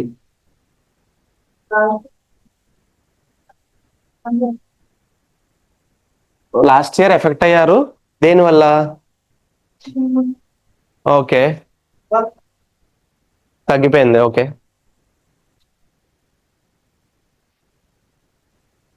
అవును, అది డిసిజన్ బేస్ చేసుకుని ఉంటుంది. ఇప్పుడు ఫర్ ఎగ్జాంపుల్ నా ఎగ్జాంపుల్ చెప్తా. నా కేసులో ఎలా అంటే ఇప్పుడు టైఫాయిడ్ ఎలా అంటే టైఫాయిడ్ కానీ కలరా కానీ ఏంటి అంటే ఫుడ్ కంటామినేట్ అవడం వల్ల, వాటర్ కంటామినేట్ అవడం వల్ల వస్తుంది. సో బేసికల్లీ ఏంటి అని అంటే నాకు ఈ మాన్సూన్ టైమ్స్ ఇలా ఉన్నప్పుడు ఎక్కడన్నా కొంచెం వాటర్ ఫుడ్ కంటామినేట్ అయ్యి ఉంటే టైఫాయిడ్ వచ్చేస్తుంది. ఆల్మోస్ట్ ఎవ్రీ ఇయర్ కి ఒకటే టైంకి వస్తుంది. ఉమ్, ఆ, ఆ.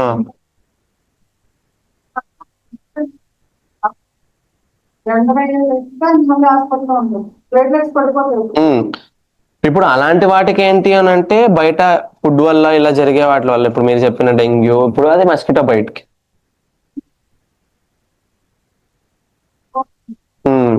అవును.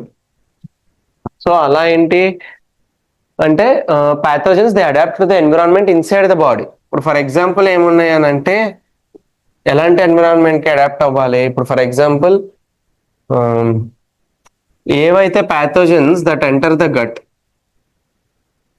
గట్ అంటే తెలుసు కదా, digestive tract, starting from the food pipe here until to the stomach.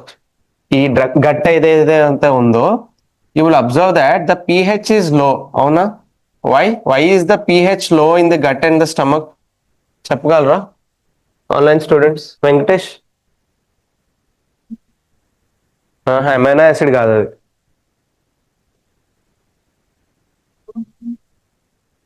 Because of the stomach acid. Hydrochloric acid ఉంటుంది తెలుసా స్టమక్ లో?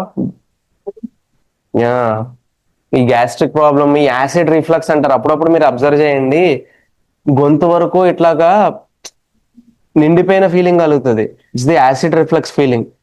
సో స్టమక్ లో ఏంటి అని అంటే రెగ్యులర్ గా ఒక టైంకి ఫుడ్ తింటూ ఉంటున్నప్పుడు ఆ టైంకి stomach it will release the this hydrochloric acid. దేనికి?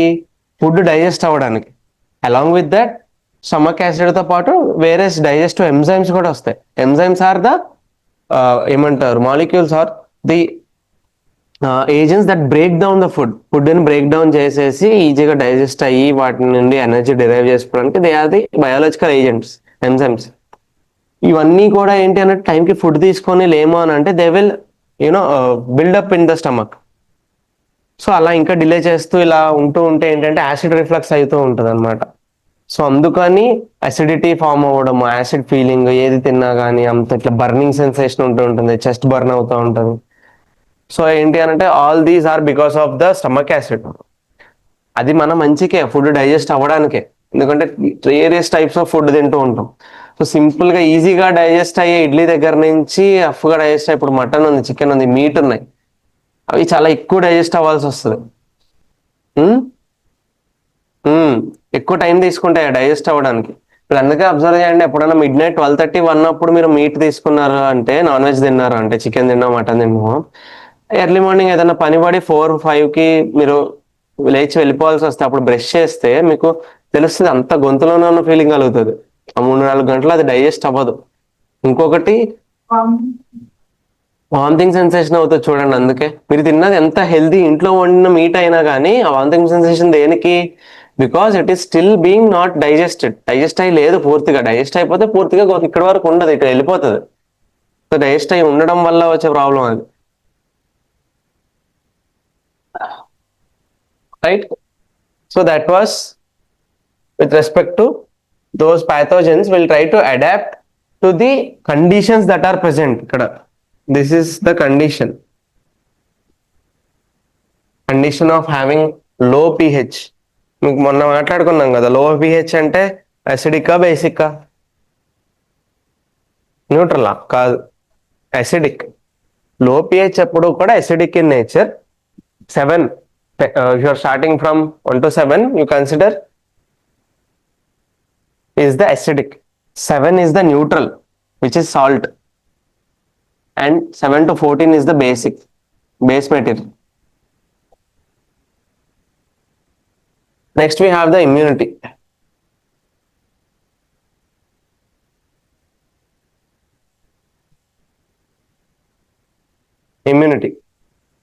చెప్పాను కదా, immunity is the ability to fight against the disease. See, it is the overall ability to fight what? The pathogens. ఎందుకంటే అవే కదా డిసీజ్ కాజింగ్, అండ్ అవే కదా బయట నుంచి బాడీలోకి వచ్చేది. Then the immune system, this immunity is because of the functioning of the or result of the immune system. This immune system will identify, నేను example చెప్పా కదా మూవీలో, ఇమ్యూన్ సిస్టమ్ లో పార్ట్ అయిన white blood cells they will identify, అనగనగా చెప్పాను కదా exam. They will identify the pathogens as the foreign organisms and they will try to fight against them. So this ability is basically provided by the immune system and the ability is called the immunity.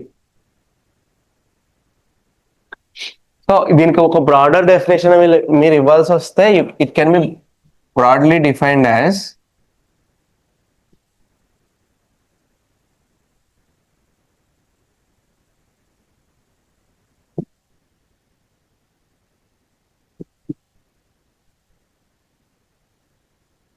the ability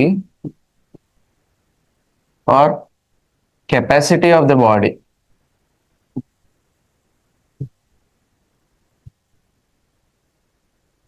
it is basically the ability and capacity of the body. Hello, extra added.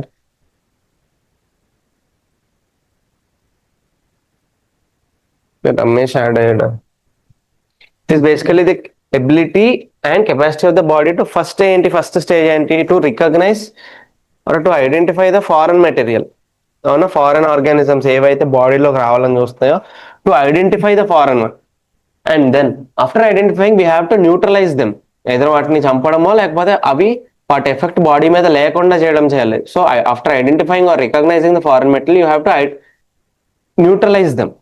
ఈ neutralise చేసే ప్రాసెస్లో if at all they are harmful or disease causing అన్నది you have to completely eliminate చేయాల్సి వస్తుంది, అంటే చంపాల్సి వస్తుంది. అక్కడే ఈ వైట్ బ్లడ్ సెల్స్ ఏవైతే మనం మాట్లాడామో, గ్రాన్యులోసైట్స్, ఎగ్రాన్యులోసైట్స్ ఆ టైప్స్ చూసాం కదా, they will go to the site where this foreign material has come and they will fight with it, or simply to eat up, metabolise చేసేయడం అయినా అదైనా, even that is part of the immunity. Okay, with or without injury to its own tissues అన్నది. Okay, so దానికి అంటే మన బాడీకి ఎలాంటి harm లేకుండా ఉండగలిగేలాగా, so first the ability are capacity of the body to first it has to recognise the foreign, has to neutralise. How is this neutralization done? Either you eliminate the pathogen or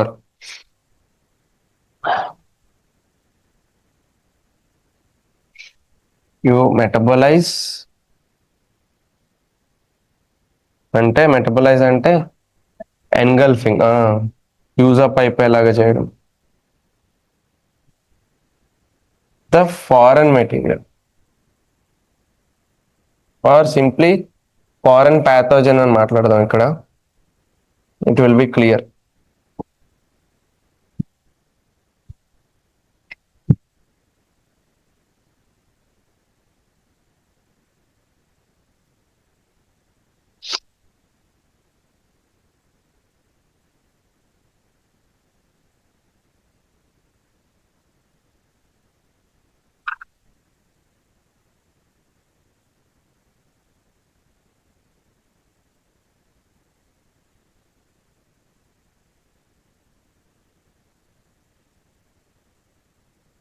next మీకు types of ఇమ్యూనిటీలో ఈ words ఎక్కువ వింటూ ఉంటారు. Let us understand this.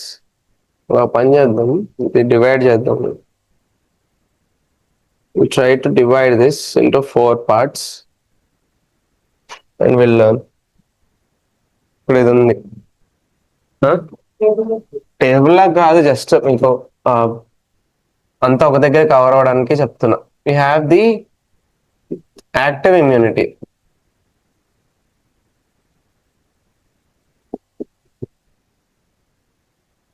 And there is the passive immunity.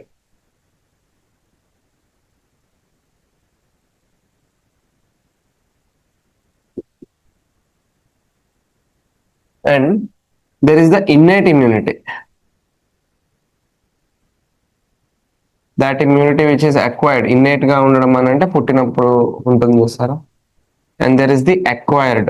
పుట్టిన తర్వాత మనం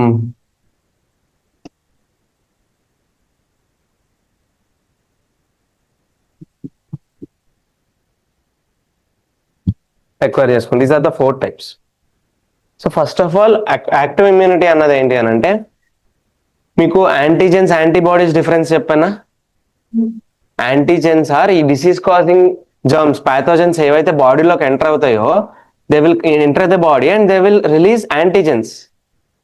okay, these are the harmful microbes, అంటే హార్మ్ఫుల్ జర్మ్స్ లాగా. Then in return our immune system will release antibodies to fight these antigens. So ఇక్కడ ఏం అర్థం చేసుకోవచ్చు అని అంటే, out of the antigens and antibodies,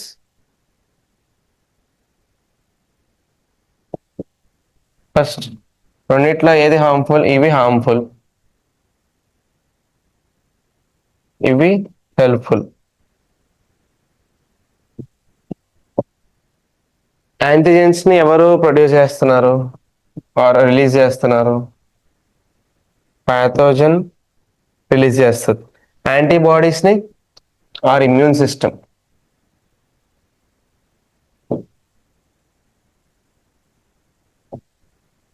So basically this is the stimulus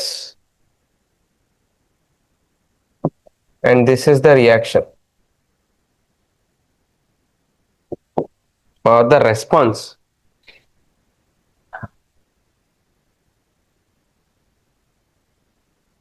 so ఈ type of antibodies produce అవ్వడం ఏదైతే ఉందో, because of the presence or because of the release of antigens in the body, these antigens could be because of a live organism or a dead organism, dead microbe. తర్వాత చూస్తాం, తర్వాత vaccination అప్పుడు మైక్రోబ్ని అంటే వైరస్ని దాని ప్రాణం తీసేసి దాని వ్యాక్సిన్లో యూస్ చేస్తారు. అటెన్యూయేటెడ్ అంటే పూర్తిగా తగ్గించడం, అంటే వాటిని వీకెండ్ చేసేసి.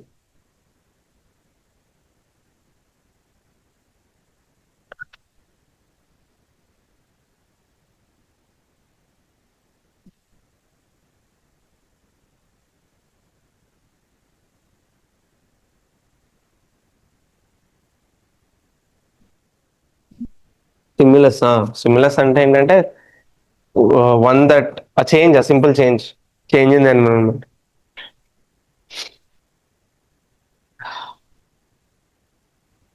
ఓకే, సో ఇప్పుడు ఏదైతే యాక్టివ్ ఇమ్యూనిటీ ఉందో, ఇక్కడ ఏమవుతుంది అని అంటే, యాంటీజెన్స్ ప్యాథోజన్స్ అనేవి బాడీలోకి యాంటీజెన్స్ పంపిస్తున్నాయి, దే రిలీజ్ దిస్. దీనికి అగైన్స్ట్ గా యాంటీబాడీస్ అనేవి they are produced by our immune system.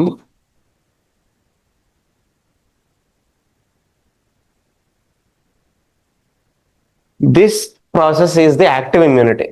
ఇక్కడ ఏంటి అని అంటే, because of the presence of a pathogen or a disease causing organism in the body, మన బాడీ ఏంటంటే యాజ్ అ రెస్పాన్స్ ప్రొడ్యూస్ చేసింది ద యాంటీబాడీ. ఇంకా చెప్పాలంటే బాడీ అనే కంటే or immune system produced these antibodies to fight against the antigens, and it is slow in nature and time taking.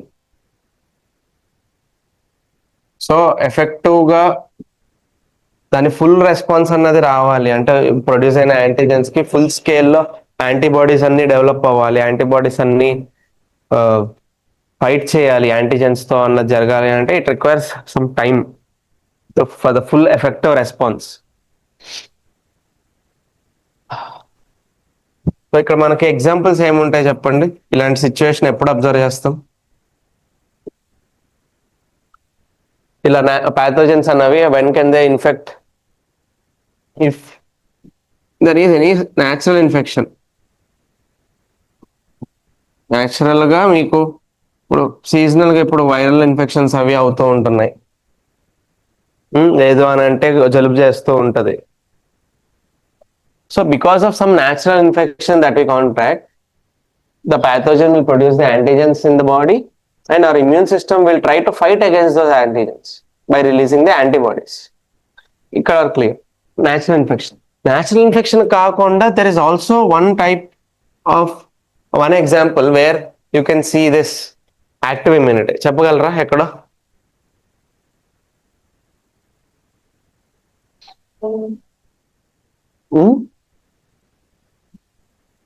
Natural infection కాకుండా online students, can you think of an example wear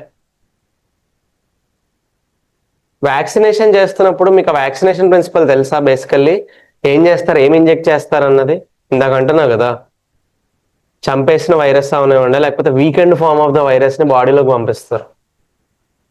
so ఏంటి అంటే basically it is like we're injecting the microbes or injecting the pathogen itself. So during immunization also we can see the active immunity. ఇంకా చిన్నప్పుడు పిల్లలకి పుట్టిన తర్వాత immunisation చేస్తారు, almost 1-2 years వరకు కూడా వ్యాక్సిన్స్ వేస్తూనే ఉంటారు. This is similar or synonymous to the vaccination.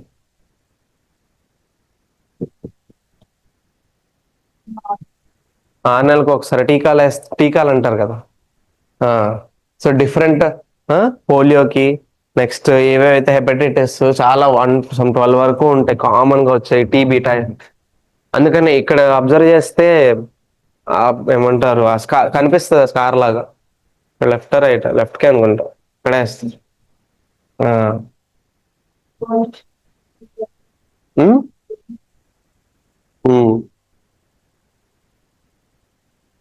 అదేంటి అని అంటే ఏదైతే వ్యాక్సిన్ వేస్తారో ఇక్కడికి వేయడం వల్ల ఈ బ్లడ్ వెజల్స్ అంతా కూడా హార్ట్ కి దగ్గర ఉంటాయి కదా, వన్స్ హార్ట్ దగ్గరికి వెళ్తే సోర్స్ రెస్ట్ ఆఫ్ ద బాడీకి వెళ్ళడం ఈజీ అయితే.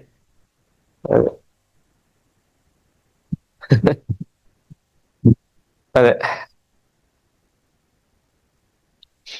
నెక్స్ట్ ఏంటి అని అంటే ఇక్కడ ప్యాసివ్ ఇమ్యూనిటీ అన్నది ఉంది. సో ఇక్కడ ప్యాసివ్ ఇమ్యూనిటీ కేసులో యాంటీబాడీస్ అన్ని అనేవి న్యాచురల్ గా ప్రొడ్యూస్ అవ్వవు బాడీలో, ఇమ్యూన్ సిస్టమ్ ప్రొడ్యూస్ చేయదు. ఆల్రెడీ ప్రొడ్యూస్ అయిపోయిన రెడీమేడ్ యాంటీబాడీస్ ఏవైతే ఉన్నాయో అవి డైరెక్ట్ గా బాడీలోకి వస్తాయి, so to protect the body. So ఇక్కడ ఏమని చెప్తాము అని అంటే ఏవైతే రెడీమేడ్ యాంటీబాడీస్ ఉంటాయో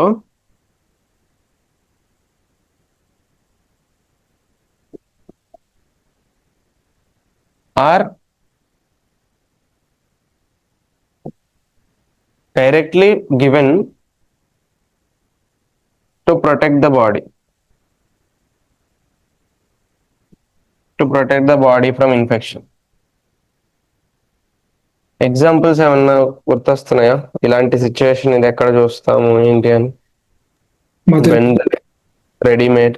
వెరీ గుడ్, వెరీ గుడ్, బాగా చెప్పు. పుట్టిన వెంటనే కూడా బ్రెస్ట్ ఫీడ్ చేయమని చెప్తారు.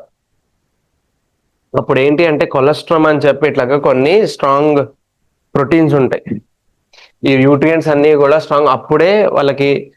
అందుకని breast feed as early as possible, child birth పుట్టిన వెంటనే అన్నది చేయమని చెప్తారు.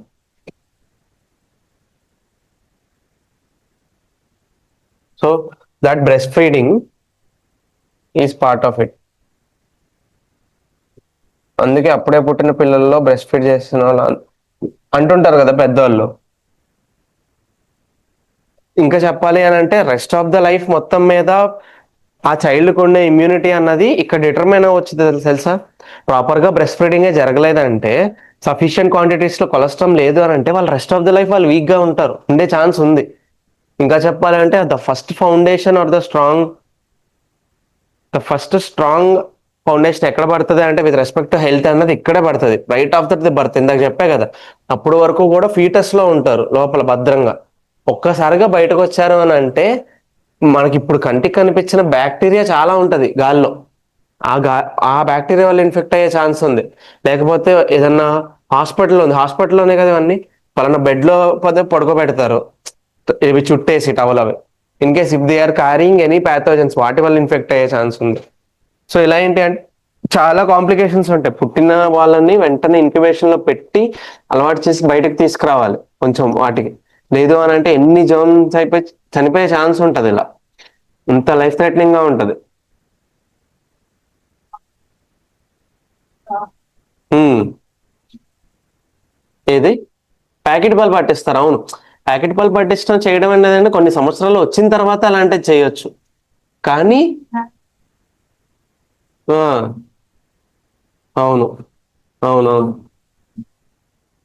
ఇమ్యూనిటీ ఉండదు. అలాంటి వాళ్ళని ఏం చేయాలంటే ఇంకా తర్వాత వ్యాక్సినైజేషన్ చేయిస్తూ కాపాడుకోవడం కానీ, అంటే స్ట్రెంగ్తన్ చేయడం, వాళ్ళ ఇమ్యూన్ సిస్టమ్ ని అట్లాగా స్టిమ్యులేట్ చేయడం అలా చేయాలి. సో ఈ బ్రెస్ట్ ఫీడింగ్ చేయడం వల్ల ఏంటి అని అంటే ఈ కొలెస్ట్రాల్ అనేది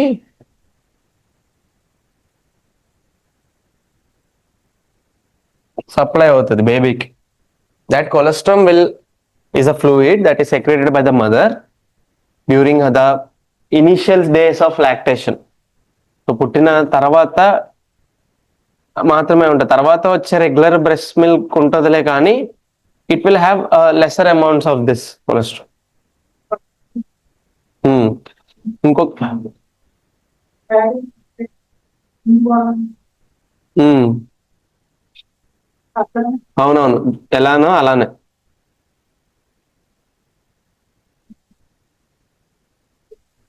ఏది అయితే మీకు ఇక్కడ ఇంకొక పాయింట్ చెప్పలేదు. విత్ రెస్పెక్ట్ టు యాంటీబాడీస్ కూడా we have the types of antibodies. IGA అని ఉంటది, ఐజీఎం అని ఉంటది, ఐజీఈ, ఐజీజీ, ఎంఎగ్. ఎంఎగ్ అని గుర్తుపెట్టుకున్నా నేను, ఏఎంఈజీ అని. ఈ టైప్స్ ఆఫ్ యాంటీబాడీస్ అన్నమాట ఇవి. With respect to their structure and function అన్నది దే హ్యావ్ బీన్ డిఫైన్. ఇక్కడ ఈ బ్రెస్ట్ ఫీడింగ్ చేసినప్పుడు ఈ కొలెస్ట్రాల్ లో వచ్చేది, these will supply the IGA antibodies to the baby. So ఇలా యాంటీబాడీస్ సప్లై అవ్వడం జరుగుతుంది కాబట్టి it will lead to the passive immunity.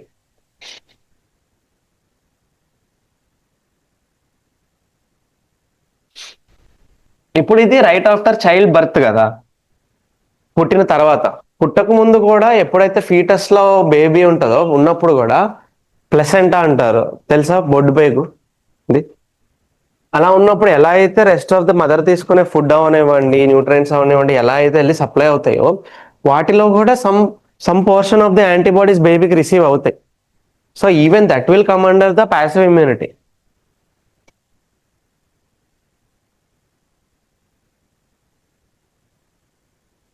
Next ఆ పాయింట్ కవర్ చేసేసాక next is the innate immunity. Innate అంటే ఏంటి అని అంటే ఇన్హరెంట్ గా బాడీలో ఉండడం. అది అంటే ఇంకా చెప్పాలంటే innate immunity is that is at birth are పుట్టినప్పుడు, లేకపోతే బికాస్ ఆఫ్ బర్త్, పుట్టిన కారణం చేత వస్తాయి అన్నమాట మనకి. So present at birth.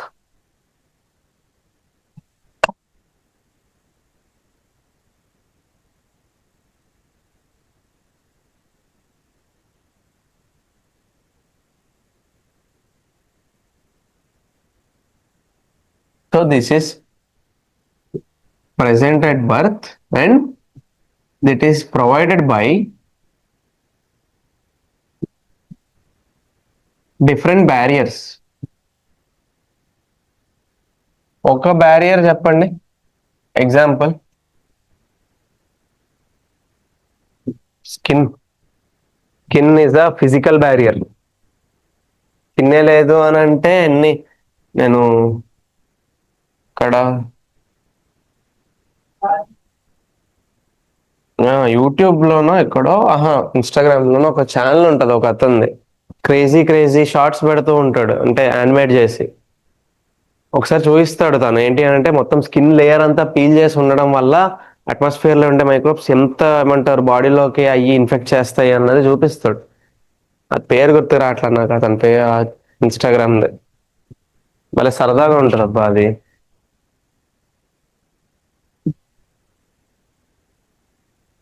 అప్పుడప్పుడే తినేటప్పుడు బోరు కొట్టేటప్పుడు చూస్తూ ఉంటా, ఇంట్రెస్టింగ్ గా చూపిస్తూ ఉంటాడు అతను.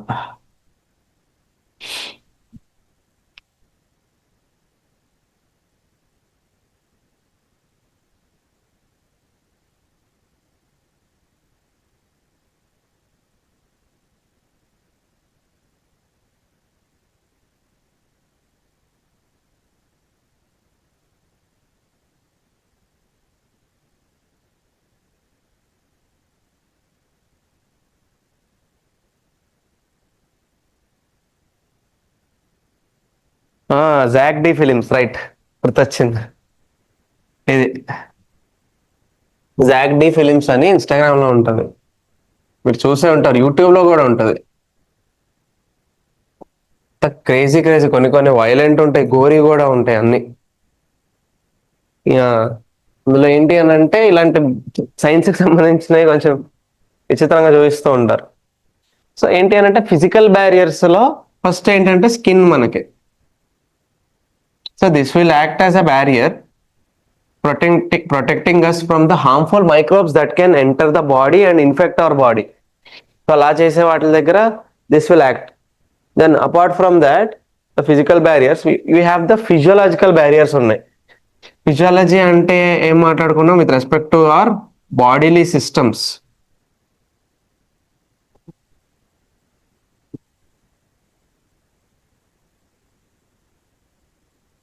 ఐ డోంట్ థింక్ స్పేస్ సరిపోదేమో, ఎక్స్ట్రా రాస్తే పోతుంది. So innate immunity is provided by barriers like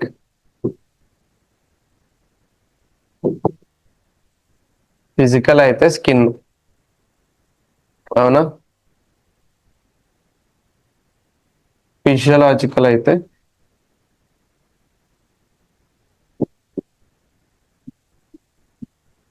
with respect to our systems. ఇందాక ఒకటి మాట్లాడాం మనం, ప్రొటెక్షన్ ఫ్రమ్, ఇప్పుడు తినే ఫుడ్ లో కనుక ఇలాంటివైన పురుగులో లేకపోతే ఏమైనా జర్మ్స్ ఉన్నాయి అనుకోండి, ఏది కాపాడుతుంది చెప్పండి మనని?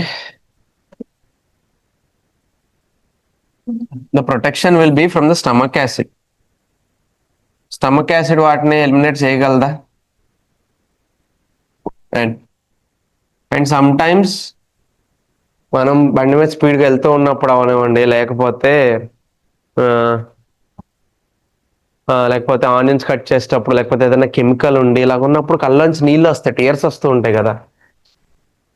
That tears reaction is to protect the eyes actually. ఆ టీయర్స్ వచ్చేది ఏంటి అని అంటే those are meant to protect our eyes. So all this function, all this is part of, ఇంకా చెప్పాలంటే మన సలైవా ఉంది కదా, and even saliva and this is skin.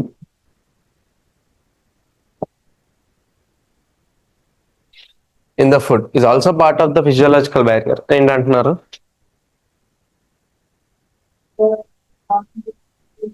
అవును, అవునవును, that is the body's natural functioning. అవును, అది కూడా వస్తుంది.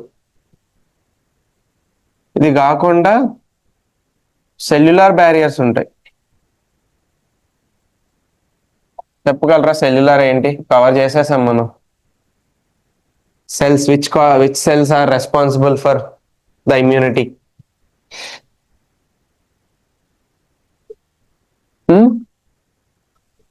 థ్రాంబోసైట్స్. థ్రోంబో ఏదన్నారు మీరు? I mean platelets. Platelets. So more specifically, it is associated with the WBCs, immunity. ఆ ప్లేట్లెట్స్ అన్నవి those thrombocytes are associated with the blood clotting. So even that is also a factor that is helping us in our health. But immunity అవనివ్వండి, మనం agranulocytes చూసాం, గుర్తుందా? Neutrophils, how they fight against the foreign organisms. Okay, next eosinophils ఉన్నాయి, how they fight against the allergic reactions, how they cause the allergic reactions fighting against them. And then there is also the basophils ఉన్నాయి. So అలా agranulocytes లో మనం మళ్ళీ lymphocytes, monocytes చూస్తున్నాం. How they contain the T cells and the B cells which are pure immunity cells. అందుకనే T cell extraction అనేది చేస్తారు. CAR T cell therapy cancer care లో పేషెంట్ దగ్గర నుంచి టీ సెల్స్ ని ఎక్స్ట్రాక్ట్ చేసి వాటిని స్ట్రెంగ్తన్ చేసి మల్టిప్లై చేసి ఆ పెంచిన టీ సెల్ కౌంట్ ని మళ్ళీ ఎక్కిస్తారు బ్లడ్ లోకి.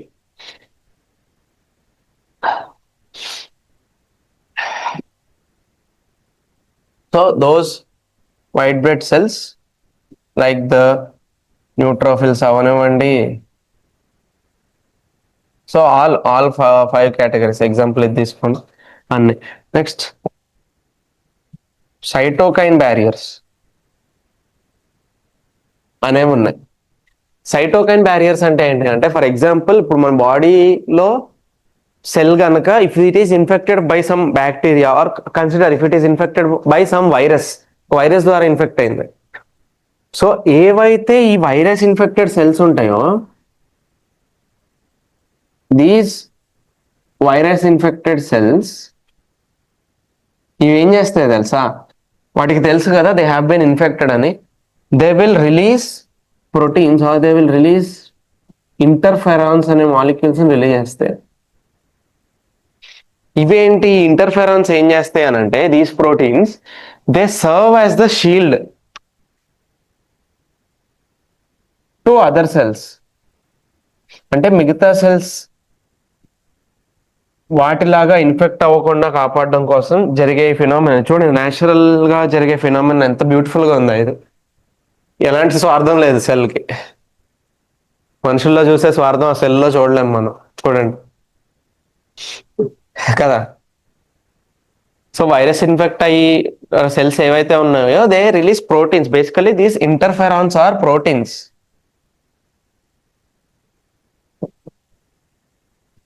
And they shield the other cells. నేను 1 అయిపోయింది అప్పుడే. స్పీడ్ గానే చెప్తున్నా కదా. ఏమేం చెప్పాము? హెల్త్ ఎంత చెప్పాము? సరే. So they shield the other cells. Then final one is the acquired immunity. So acquired అనేది ఏంటి అంటే, it is not opposite to this. ఇంకొకటి ఇక్కడ మీరు అబ్జర్వ్ చేయాల్సింది, ఈ రెండు they are opposites to each other. And ఇవి రెండు, అందుకని నేను టేబుల్ ఇవ్వడం రాయడం కూడా ఒక దగ్గరే రాశాను అందుకని. So acquired is simply not present at birth. పుట్టినప్పుడు ఉండదు, పెరుగుతూ ఉన్న టైంలో అక్వైర్ అవుతుంది. అందుకనే ఇట్ ఈస్ అక్వైర్డ్. అక్వైర్ చేసుకోవడం అంటే ఏంటి? తీసుకోవడం, పొందడం, లేకపోతే సంపాదించుకోవడం. So not present at birth and it is acquired or develops over lifetime, over time. And more specifically it is pathogen based ఈ ఇమ్యూనిటీ అన్నది. ఇప్పుడు ఇందాక మీరు చెప్తూ ఉన్నారా, ఒకసారి ఇప్పుడు పాక్స్ ఉంది, చికెన్ పాక్స్ అవనివ్వండి, ఒకసారి వచ్చిన వాళ్ళకి, లేకపోతే కొన్ని ప్యాథోజన్ తో ఇన్ఫెక్ట్ అయినవి, ఇన్ఫెక్షన్స్ డిసీజెస్ ఉన్నాయి, ఒకసారి వచ్చిన వాళ్ళకి మళ్ళీ రావు తెలుసా. ఒకసారి వచ్చేస్తే లైఫ్ లో చికెన్ పాక్స్ లాంటివి, స్మాల్ పాక్స్ లాంటివి ఒకసారి వస్తే మళ్ళీ వాళ్ళకి ఎప్పటికీ రావు. Only when considering that their immunity is good, normal average immunity ఉంది వాళ్ళకి అని అనుకుంటే మళ్ళీ వచ్చే ఛాన్స్ లేదు. ఎందుకో తెలుసా? Because of this acquired immunity. So ఈ అక్వైర్డ్ ఇమ్యూనిటీ ఏంటి అని అంటే, it is actually characterized by memory. అంటే సెల్స్ కూడా దే స్టోర్ ది మెమరీ. అంటే ఇన్ఫెక్ట్ అయినప్పుడు సెల్స్ ఎలా అయితే రెస్పాండ్ అయ్యాయి in the face of this pathogen or the disease causing germ వల్ల ఈ సెల్ రెస్పాన్స్ ఎలా ఉంది, how they fought against those antigens. ఎందుకంటే డెఫినెట్ గా ఈ ప్యాథోజన్స్ ఏవైతే ఉన్నాయో they bring the antigens with them. Our body has to produce antibodies. ఇక్కడ ఏం చేస్తుంది అంటే దిస్ అక్వైర్డ్ ఇమ్యూనిటీ కేసులో it is acquired characterised by memory. అంటే ఫర్ ఎగ్జాంపుల్ ఫస్ట్ టైం ఒక ప్యాథోజన్ వల్ల నేను ఇన్ఫెక్ట్ అయ్యా, ఆ ప్యాథోజన్ నా బాడీలో యాంటీబాడీస్ యాంటీజెన్స్ రిలీజ్ చేసింది. బాడీకి ఏంటి, మన ఇమ్యూన్ సిస్టమ్కి it has this natural reflex, natural response కింద it will try to fight against this antigens. ఎందుకు, it will consider them as foreign substances. Foreign agents కదా అవి, ఫారెన్ ఆర్గానిజమ్స్ కదా. సో ఏమని ఫిక్స్ అవుతుంది అని అంటే అవి హార్మ్ఫుల్ అని చెప్పేసి ఫిక్స్ అయ్యి ఫైట్ చేయాలనుకుంటాం. సో ఇప్పుడు ఏదైతే ఇనీషియల్ గా ఫైట్ చేస్తుందో it will be recorded as the first response or it is called the primary response. ఏదైతే ఫస్ట్ టైం ఈ రెస్పాన్స్ ప్రొడ్యూస్ అవుతుందో in the face of the pathogen when it enters our body, then it is called the primary response.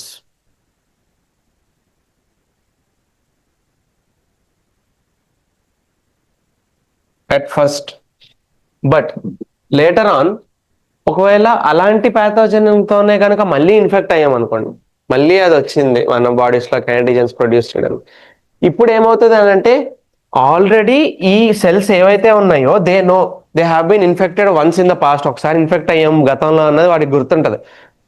అదే characterised by memory అన్నది అంటున్నారు. అన్నీ ఏం చేస్తాయి తెలుసా, అవి నెక్స్ట్ టైం ఇవ్వబోయే రెస్పాన్స్ ఏదైతే ఉంటుందో దిస్ విల్ బి ఇంటెన్సిఫైడ్. అంటే that response will be greater and more stronger. So that is why it is called the secondary intensified secondary response.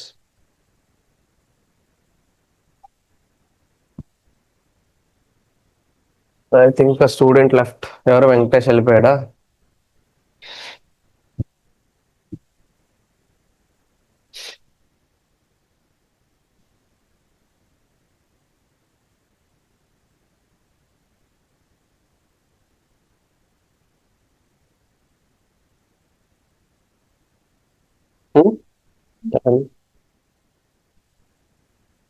So ఏదైతే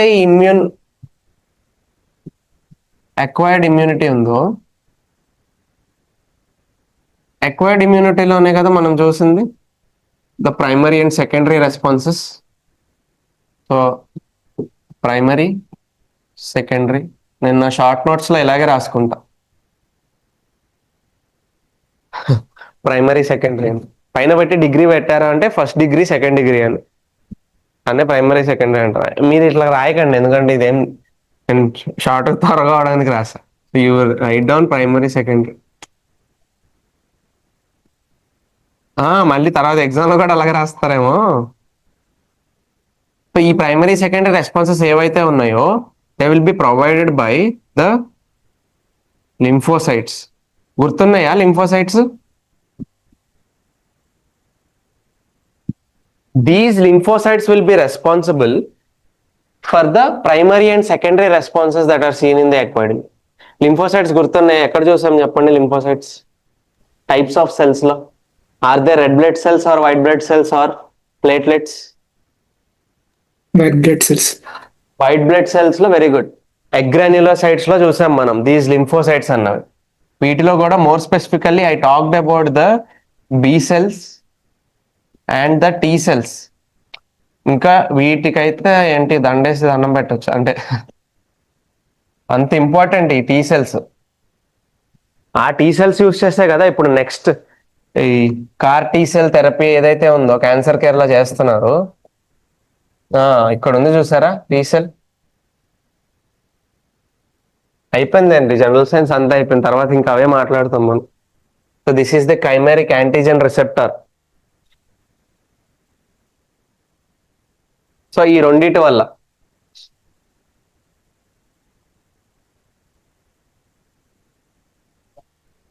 సో ఇక్కడ ఏంటి అని అంటే ఈ టీ సెల్ బి సెల్ లో ఇప్పుడు these are the B lymphocytes కదా, ఇవి they produce the proteins called antigens blood లోకి.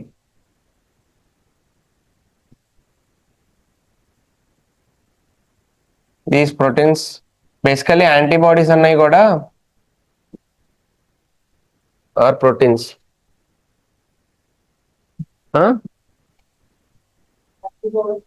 టాబ్లెట్ ఇవన్నీ టాబ్లెట్ యాంటీబాడీస్ ఎక్కువ అది యాంటీబాడీస్ కాదు, యాంటీబయోటిక్స్. బేసికల్లీ ఈ డిఫరెన్స్ అర్థం చేసుకోండి. Let me clear it up. మీరు అంటున్నది చిన్న జ్వరం వచ్చినా ఏదొచ్చినా కానీ వెళ్తాం యాంటీబయాటిక్ వేసుకుంటాం అని చెప్తున్నారు. That is antibiotic. The term we are talking about here is antibodies. Okay, simple difference. Antibodies inside మన బాడీ లోపల ఉంటాయి, they'll be inside. These antibiotics are the medicines that are present outside, బయట నుంచి తీసుకుంటాం oral route లో. So antibiotics కూడా మనం starting లో ఫంగై నేర్చుకునేటప్పుడు నేర్చుకున్నామా. The first antibiotic which is the penicillin, derived from a fungi, penicillium notatum నేర్చుకున్నాం కదా. యాంటీబయోటిక్స్ ఏంటి అంటే they are to fight against bacterial infections basically. ఎక్కువగా వాడితే ఏమవుతుంది అంటే ఈ బ్యాక్టీరియా ఏదైతే ఉందో అది it will develop resistance to this biotics. అందుకనే వేసుకుంటూ, ఇంకొకటి ఎక్కువ వేసుకోవడం ఎంత డేంజరస్, సరిపడా వేసుకోవడం కూడా అంత డేంజరస్. ఇప్పుడు డాక్టర్ కోర్స్ ఇస్తాడు 5 రోజులకి, 2 రోజులు వేసుకొని నాకు తగ్గిపోయింది 2వ రోజుకి అని చెప్పి మిగతా 3 వదిలేస్తాం. ఈ 3 వదిలేసేయడం వల్ల ఏంటి అని అంటే బాడీకి సరిపడా క్వాంటిటీలో వచ్చినట్టు కాదు, అది యాక్చువల్లీ కంప్లీట్ చేసేసేయాలి యాంటీబయాటిక్ కోర్స్ ఎప్పుడు కూడా. ఎక్కువ తీసుకున్న కిడ్నీకి ఎఫెక్ట్ అవుతుంది. కిడ్నీకి ఎఫెక్ట్ అవ్వడం, నెక్స్ట్ ఒళ్ళు చేయడము, ఇవన్నీ కూడా సైడ్ ఎఫెక్ట్స్ ఉంటాయి వీటి వల్ల, మోర్ తీసుకోవడం వల్ల. సో బేసిక్ డిఫరెన్స్ అదనమాట యాంటీబయాటిక్స్ కి యాంటీబాడీస్ కి.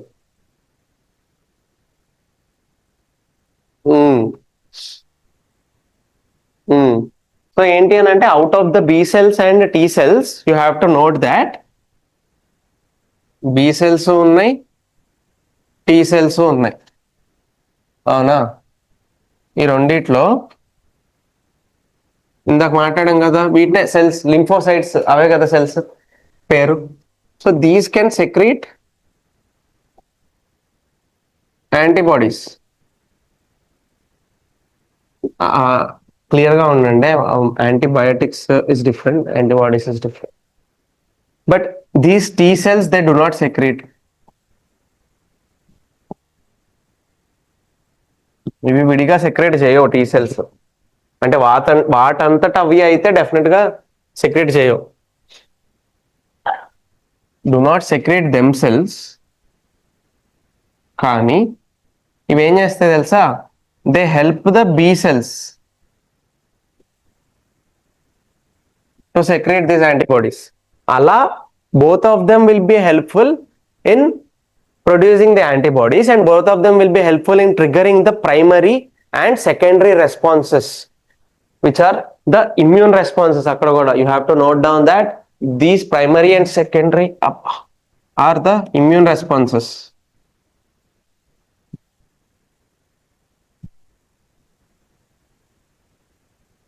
Right, ఇంకా మీకు చెప్పున్నా కదా this type of antibodies, AMEG, IgA, IgM, IgE, IgG.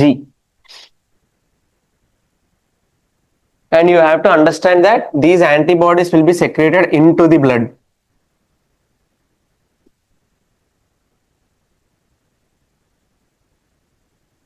So ఇవి blood లోకి సెక్రెట్ చేస్తారు కాబట్టి the immune response is known as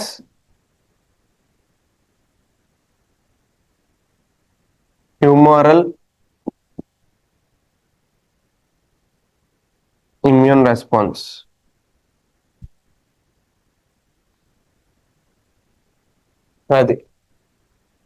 That is with respect to the types: active immunity, passive immunity, innate immunity, acquired immunity. అర్థమైందా 4 category ఎలా అన్నది, differences among the 4? Venkatesh, Soumya, Susmita, Hriddhi. Yes, sir. అది so 1 దాటింది కదా, మిగతాది నెక్స్ట్ క్లాస్ లో ర్యాప్ చేద్దాం, ఎందుకంటే చాలా ఉంది. ఎలర్జీ డిస్కస్ చేయాలి next weekend. Will talk about the allergy. Auto immunity అని ఉంటుంది, అంటే మన బాడీ మన బాడీలో ఉన్న సెల్స్ నే it will consider it as foreign and it will try to attack. Auto immunity అనేది ఉంటుంది. నెక్స్ట్ ప్రోబయోటిక్స్, స్టార్టింగ్ లో చెప్పా కొన్ని మైక్రో ఆర్గానిజమ్స్ మనకి helpful. Probiotics and probiotic bacteria, probiotic curd అని ఉంటుంది అని చెప్పా సూపర్ మార్కెట్స్ లో. సో ప్రోబయోటిక్స్ గురించి తెలుసుకుంటాం. Next most important vaccines. Vaccination ఏంటి, ఎలా జరుగుతుంది, అసలు ప్రిన్సిపల్ ఏంటి వ్యాక్సినేషన్ది, ఈ ఇక్కడ బ్రీఫ్ గా ఎక్స్ప్లెయిన్ చేస్తాం మీకు మెమరీ అన్న దగ్గర, అక్కడ ఎలాబరేట్ చేస్తాం వ్యాక్సినేషన్ గురించి. Next types of vaccines. Inactivated vaccines అంటే ఇందాక చెప్పానా, జర్మ్ లేకపోతే వైరస్ ఏదైతే తీసుకుంటామో చనిపోయిన వైరస్ ని బాడీలోకి ఇంజెక్ట్ చేసుకోవడం వల్ల చనిపోయిన వైరస్ బాడీలోకి వెళ్ళినా కానీ ఇమ్యూన్ సిస్టమ్ ఎలా ఫీల్ అవుతుంది, it is a foreign organism అని ఫీల్ అవుతుంది. So how the body immune system will respond in such case inactivated virus లో. నెక్స్ట్ లైవ్ అటెన్యూయేటెడ్ వైరస్ లో బతికే ఉంటది virus, but we will weaken that virus, దాని power అది తగ్గించేసి ఎక్కిస్తారు. So ఆ కేసులో రీసెంట్ ఎమర్జెన్సీ ఏంటి అని అంటే కోవిడ్ టైంలో ఎంఆర్ఎన్ఏ వ్యాక్సిన్లు ఉన్నాయి కదా. సో ఎంఆర్ఎన్ఏ వ్యాక్సిన్ ఏంటి, అవి ఎలా పనిచేస్తాయి. నెక్స్ట్ వ్యాక్సిన్ లో ఏదో ఒక వైరస్ లో ఏదో ఒక పార్ట్ని డిరైవ్ చేసి దాంతో డెవలప్ చేసిన వ్యాక్సిన్లు ఉంటాయి. సో సబ్ యూనిట్ వ్యాక్సిన్స్ అని, కంజుగేట్ వ్యాక్సిన్స్ అని, రీకాంబినెంట్ అని, ఇవన్నీ డిఫరెంట్ టైప్స్ ఏంటన్నది చూస్తాం. తర్వాత టాక్సైడ్, వైరల్ వెక్టర్. తర్వాత కోవిడ్-19 టైంలో స్పెసిఫికల్లీ ఎంఆర్ఎన్ఏ వ్యాక్సిన్ డెవలప్మెంట్ ఎలా చేశారు, ఏవేవి ఉన్నాయి, ఈ భారత్ బయోటెక్ చేసిన కోవాక్సిన్ అవనివ్వండి, ఓకే, లేకపోతే సీరం ఇన్స్టిట్యూట్ వాళ్ళది కోవిషీల్డ్, అవన్నీ చూస్తాము. ఫైజర్, మోడర్నా కదా. నెక్స్ట్ నార్మల్ గా వ్యాక్సిన్ డెవలప్మెంట్ చేసేటప్పుడు క్లినికల్ ట్రయల్స్ అని చెప్పి అంటారు కదా, డైరెక్ట్ గా వాటిని యూజ్ లోకి ఇచ్చారు కన్సంప్షన్ కి distribution. So they will do the clinical trials, ఆ స్టేజ్ వైజ్ ఎలా జరుగుతుంది అన్నది చూస్తాం. Next finally we will will come to the antibiotics. So ఈ యాంటీబయోటిక్స్ లోనూ యాంటీ బ్యాక్టీరియల్స్ ఉంటాయి, యాంటీ వైరల్స్ ఉంటాయి, యాంటీ ఫంగల్ ఉంటాయి, అవన్నీ చూస్తాం. Then we will see the fixed dose drug combinations అని ఉంటాయి, ఎఫ్డిసిస్. అవన్నీ అయిన తర్వాత we will see the diseases, types of diseases, communicable, ఎలా స్ప్రెడ్ అయ్యే డిసీజ్లు ఏంటి, నాన్ కమ్యూనికబుల్ లైఫ్ స్టైల్ వల్ల వచ్చేవి, ఒబేసిటీ, ఇవన్నీ బిహేవియర్, లేకపోతే స్ట్రెస్. ఇంకేమన్నా మీకు డిస్కస్ చేయాల్సినవి, బీపీ ఉంది, బ్యాక్టీరియల్ డిసీజ్. మళ్ళీ డిసీజెస్ లో బ్యాక్టీరియా వల్ల వచ్చే డిసీజ్లు ఏంటి, వైరస్ వల్ల వచ్చేవి ఏంటి, మన బాడీలో ఎండోక్రైన్ ఉన్న వాటి వల్ల వచ్చేవి ఏంటి, bacterial, viral, okay, protozoan diseases, malaria ఉందా, అమీబియాసిస్ అని ఉంది,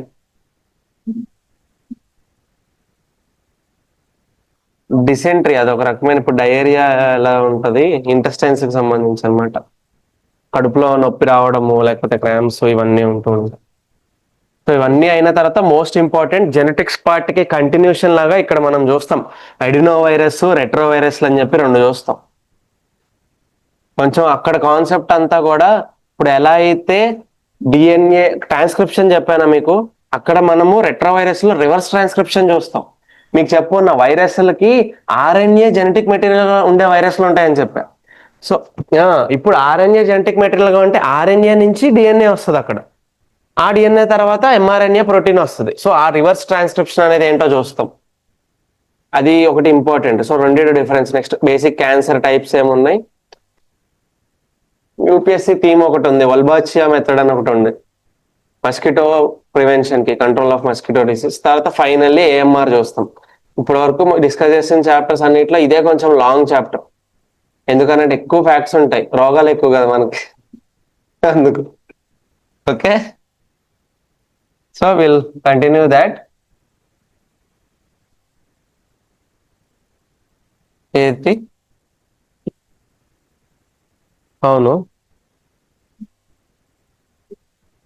రేపు క్లాస్ లేదుగా, సాటర్డేగా, మళ్ళీ మండేనే ఉండేది ఈ జనరల్ సైన్స్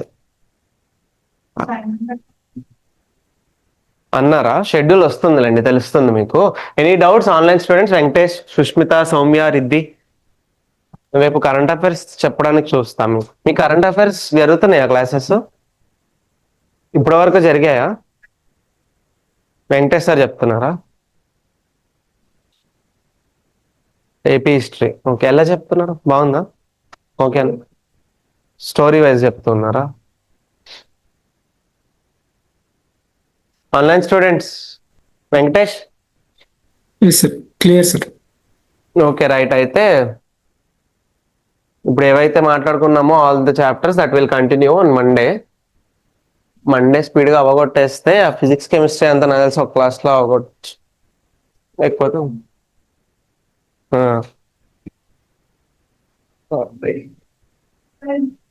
చాలా చెప్తున్నాం కదా, నేను ఇంకా రిపీట్ కూడా చేయలేదు, ఇప్పుడు అన్ని పాయింటే చెప్తా, ఇంపార్టెంట్ పాయింట్స్ చెప్తూ వెళ్ళే పని అయిపోయింది. ఉండు వెంకటేష్ అడుగుదా. వెంకటేష్, పేసింగ్ ఏమైనా ఇంక్రీజ్ అయినట్టు అనిపించిందా ఈ సెషన్ 11 నుంచి? No sir. లేదా అదే పేసింగ్ లో ఉందా? Yes, no face. Okay okay, అందుకని అలా అయి ఉంటుంది. సరే, ఇంకా స్పీడప్ చేద్దాం అయితే next session. So right, if you have no doubts then I will be ending the class. Will meet on Monday, Saturday కదా. ఎవరిది? పెట్టండి. అంతేనా? Soumya, Riddhi, Susmitha. If you have no doubts, I'll be ending the session. Thank you for listening.